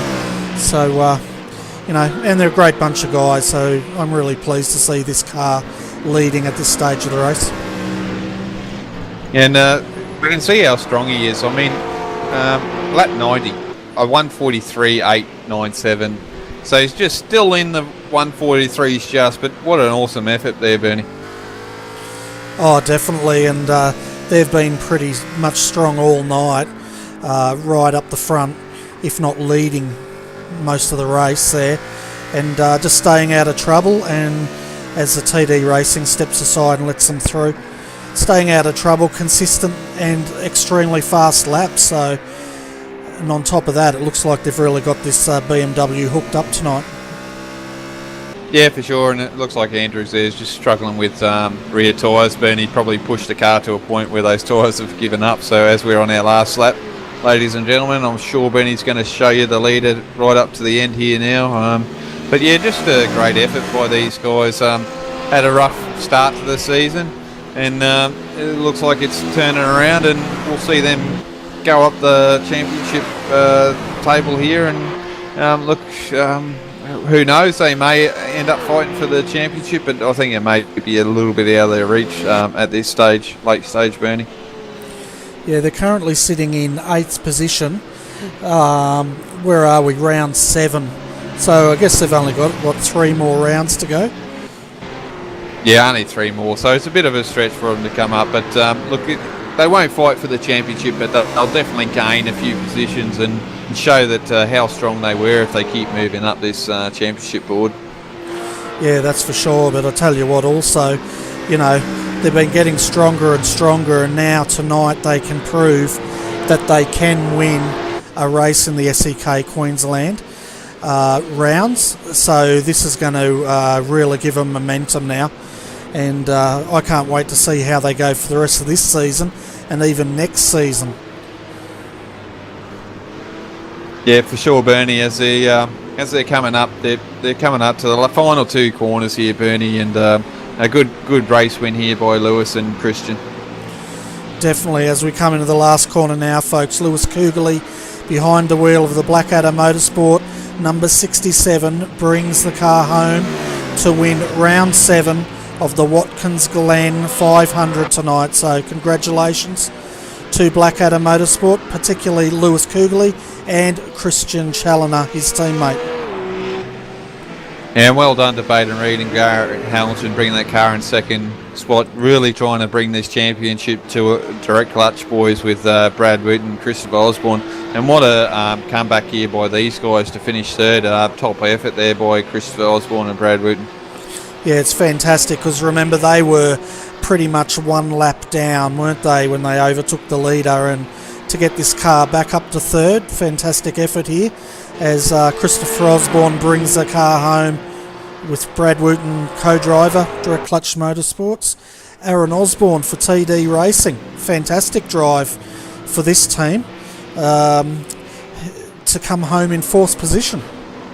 Yeah, good drive on it, Bernie. Finishing 4th, only qualified 13th, so a good drive by those guys tonight. Just a solid effort and consistent run. And I can tell you right now, they're just at near the end there. We have Rod Pinder, and I'm sure it's Guy Leach that he's co-driver as well, bringing their car home in 6th position. And an awesome effort by those two. They started on in 12th and finished in 5th, so a top-notch effort by those guys tonight as well. Yeah, it definitely is, and we've got a fire in pit lane, folks. I'm not sure who's on fire in there, but there's definitely a lot of smoke going on in pit lane, Adrian. Yeah, I'll have to check that out, Bernie. I did see it there, a bit of smoke. Yeah, there's definitely a car on fire in there. I just can't find out who it is. Otherwise, I would show the viewers that.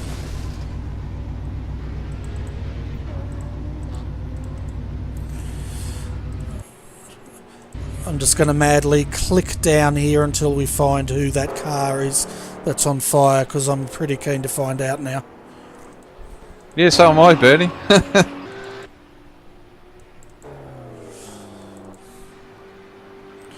I'm not sure, I can't find them, but there's definitely a smoker going on down there somewhere.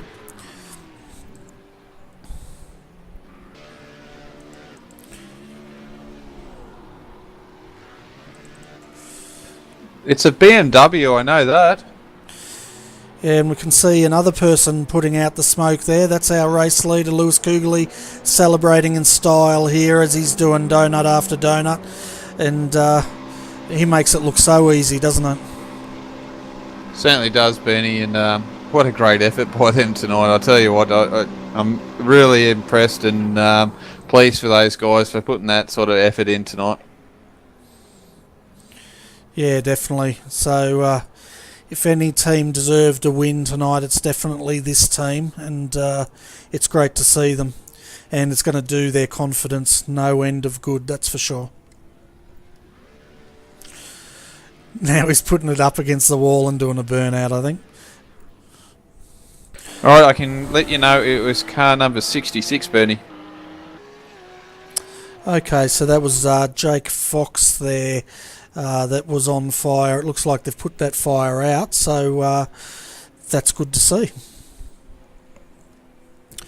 Alright, Adrian, while we're waiting for the guys to come up for the interview,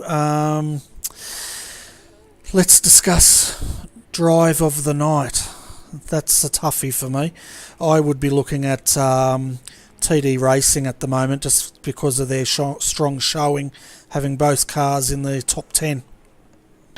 Yeah, definitely good team effort for TD Racing, but look, I don't normally try and give it to the winners, but how was the drive there by those guys with the BMW, with Blackadder Motorsport, Christian Challoner and Lucas Kugeley? You know, they've come in here and they've had issues throughout the season to bring this home. I reckon my heart is telling me to go for those boys tonight, just because it's just a fantastic effort and keep the car right out the front most of the race. I mean, that's the top drive in my books tonight, Bernie. All right, well, I'm definitely happy to give them drive of the night as well, because it was a very strong drive and it was a classic drive, really. They did it so, made it look fairly easy, but they didn't get the fastest lap. Gary Hamilton snavelled that off them with a 1:43.129, so it'll be interesting to see. I'll have a look when he took that. It must have been the last couple of laps, but anyway, let's bring up our race winners. Yeah, that'd be great, Bernie. Well done, guys. Christian Challoner, Lewis Kugeley from Blackadder Motorsport, tonight's winners of the Watkins Glen 500. Fantastic race, guys, and well done. And you can talk. I'll start off. Thank you. Yeah, jeez. Pace was good. Better than expected, and we were just driving the wheels off the thing for those 92 laps, and we qualified second. I was reasonably satisfied with that lap. Could have been better, could have been battling for pole, and then Christian got a sloppy start, but after that he carved through the field and was up the top two, and then my job was to come out in third and, you know, just push as hard as I could, build the gap with Baden, and then controlling the last stint with Gary. So we're very stoked. First win of this series. It's been a while. The last couple of weeks have been coming up and saying how we have to put our pace together to get these results, and we finally proved it tonight. Yeah, you definitely did. And so, guys, what does this win mean for you two? I don't know, really. If I'm honest, I think it's way better pace than we were expecting. It's pretty awesome. It's been a long time in the making. Every week we keep saying like this. It's about the pace. We're close, and then something happened, and finally we managed to put it all together and actually pull it off. So, Yeah, it's pretty awesome. The best, best. It's been a long time coming for me too. 2.5 seasons. We've had numerous podiums, plenty of top fives, and we just haven't been able to put it together. You know, and I think it's good for the boys, good for all of us to see that we have the pace, we have the right structure within the team to succeed at this level, which is the best championship in Australia, Asia. Yeah, definitely. It's you know, you guys have been on the cusp of a win for quite a while now. Last couple of rounds anyway, so it's really good to see Blackadder up there getting that win tonight, and I think it's going to, you know, give you guys a bit more momentum, because now it shows that you can get up there and win, and you led for quite a lot of those laps tonight. Yeah, especially with the BMW, we're sort of a bit suspect. I think the rough has a little bit of an advantage at certain circuits, but obviously tonight, the circumstances, the temperature, our setup was quite good. We've been working on it quite a lot, and it's really promising that AEC's there before the month's over. So we're really looking forward to that now, because we know that we've got the car underneath us, and we know that we've got the laps underneath us also to perform well. So yeah, it gives us a lot of confidence moving forward. We sort of had a slow start of the championship, but now hopefully this pushes us closer towards the top 5, and that's where we want to be season end. Yeah, well, we had you positioned 8th coming into this round, so it's definitely going to move you guys up the ladder, looking at that top 5 hopefully. But yeah, especially with the AEC, I think we're only 2 weeks out for the 6 hour that we're coming back to Watkins Glen, so that's definitely going to give you a lot of confidence to know you've just done a 2.5 hour race, and that car looked as strong as it did at the start as it did at the end, if you know what I mean. Yep, not yeah, quite impressive. Yeah, and I think we're back here next week too for the Conti series in the Mustang, so we're going to get numerous laps around this place, and this was sort of more of a, we still try to go 100% in all of our SEK races, but AEC is the focus. We won round 1 at Daytona, had a very rough race in all 3 cars at Bathurst, and we're looking to, you know, cement our pace and also move forward with our momentum. And now this is another indication of what we can achieve, what the BMW can achieve. You know, not just us, but TD Racing and also KRF. Their pace tonight was great. Unlucky with the TD Racing guys, and you know we're trying to do something different. You know, along with the Evolution guys, choosing different chassis, and you know each week we slowly get slowly moving forward. So Christian and I are very happy about that, along with the rest of the team. Yeah, it's definitely well deserved, and you also got the commentators' pick for the drive of the night tonight for your number 67 car. The only thing you didn't get, and we thought you might have, is the fastest lap, Lewis. You did have the fastest lap, but Gary stole it back off you on lap 64 tonight with a 1:43.129, but 2 out of 3, that's pretty good, mate. Yeah, that's what I said, you know. Fastest lap. I'm not Sebastian Vettel. I don't need to keep count of those. You know, the main result was the win, and that's what we came away with. We qualified second. You know, we're going to work a little bit more on that. But as I said, you know, this field is extremely competitive. If you look at the times, you know, I'm sure that there's probably 10 to 15 teams within a second in race pace and in quality also. So really impressive stuff by all these other teams. And yeah, as I say, on anyone's day, there could be 8 or 9 different cars in first place. So yeah, we're stoked, and hopefully we can continue this momentum forward in the coming rounds. I'm sure you will be able to continue that momentum. You guys have been getting stronger every round, and now getting this race win definitely is going to help you guys. But before I let you go, I should hand you over to Adrian to see if he's got any questions for you. Yeah, thanks, Benny. Congratulations, guys. Top-notch effort. Brilliant racing. And I'm sure at the start of the race there, Christian was battling there with Baden and Andrew Kanowski there. That would have been quite a nice battle there for you guys to start with. Yeah, that was good fun at the start. I had better pace than I was expecting, but I thought, well, as I said earlier, I really wanted to get those positions back that I'd lost, and I think I did a pretty good job of it. I was honestly quite surprised to have caught up to Gary Hamilton. I thought he would have driven away from me, but when he didn't, I was I mean, if you look back at it, I was quite happy to sit behind him because I was saving tyres and fuel whilst I was doing it. But then when it got towards the end and he'd worn his tyres out a bit more, I just thought I was going to go for it, and it worked out quite well. It's pretty much how we knew that if we just kept Lewis in the car for the last stint, that we would hopefully have the advantage at the end there, and it did come off. So yeah, pretty happy from my point of view. Yeah, no, it was quite good. We were hoping that we'd have all three years there at the end there, but obviously TD Racing had a different strategy tonight and didn't quite pay off for those guys, which is a bit of a shame for them. But overall, guys, very pleased with the effort with the BMW tonight, and good to see that you boys have pulled it up near the front there, and well deserved for you guys. Definitely been a hard season to get to this point, but definitely driver of the night for me and Bernie, and thanks guys for putting on a great show like you have done. No worries. Well, before we let you go, guys, you better give a shout out to all your sponsors there. I'll let Christian do the honours. We've only got GP Racing at the minute, haven't we? Yeah, so it's a big shout out to GP Racing for helping us out with the paints and everything. So that's pretty good. Can I give a shout out to everyone else who was with us? I know the 66 guys had to retire in the end, but they'll be back next time, and hopefully they'll put in a strong showing. They deserve a bit of luck. They've not really had it with them the past couple of weeks, and it seems like we've now got the luck from the 66 car from last season with us. So hopefully we can keep going. Yeah, and big thanks to you guys for doing the broadcast, because I enjoy watching them back at the end, and I'm sure everyone else does. Yeah, and also just quick thanks to our the setup this week. So John and Braith put a lot of work in, especially for the upcoming AEC, and the setup was great. Also, I think John deserves a mention. I mentioned him in the Star Mazda race, but he does an awesome job with admin and with organising the team. He puts 100% effort in, and without him, I don't think we'd be achieving the results that we have, such as tonight. And also to iRace for Fun for putting on the league and all our competitors. Well done to second and third place, and we'll see you next week.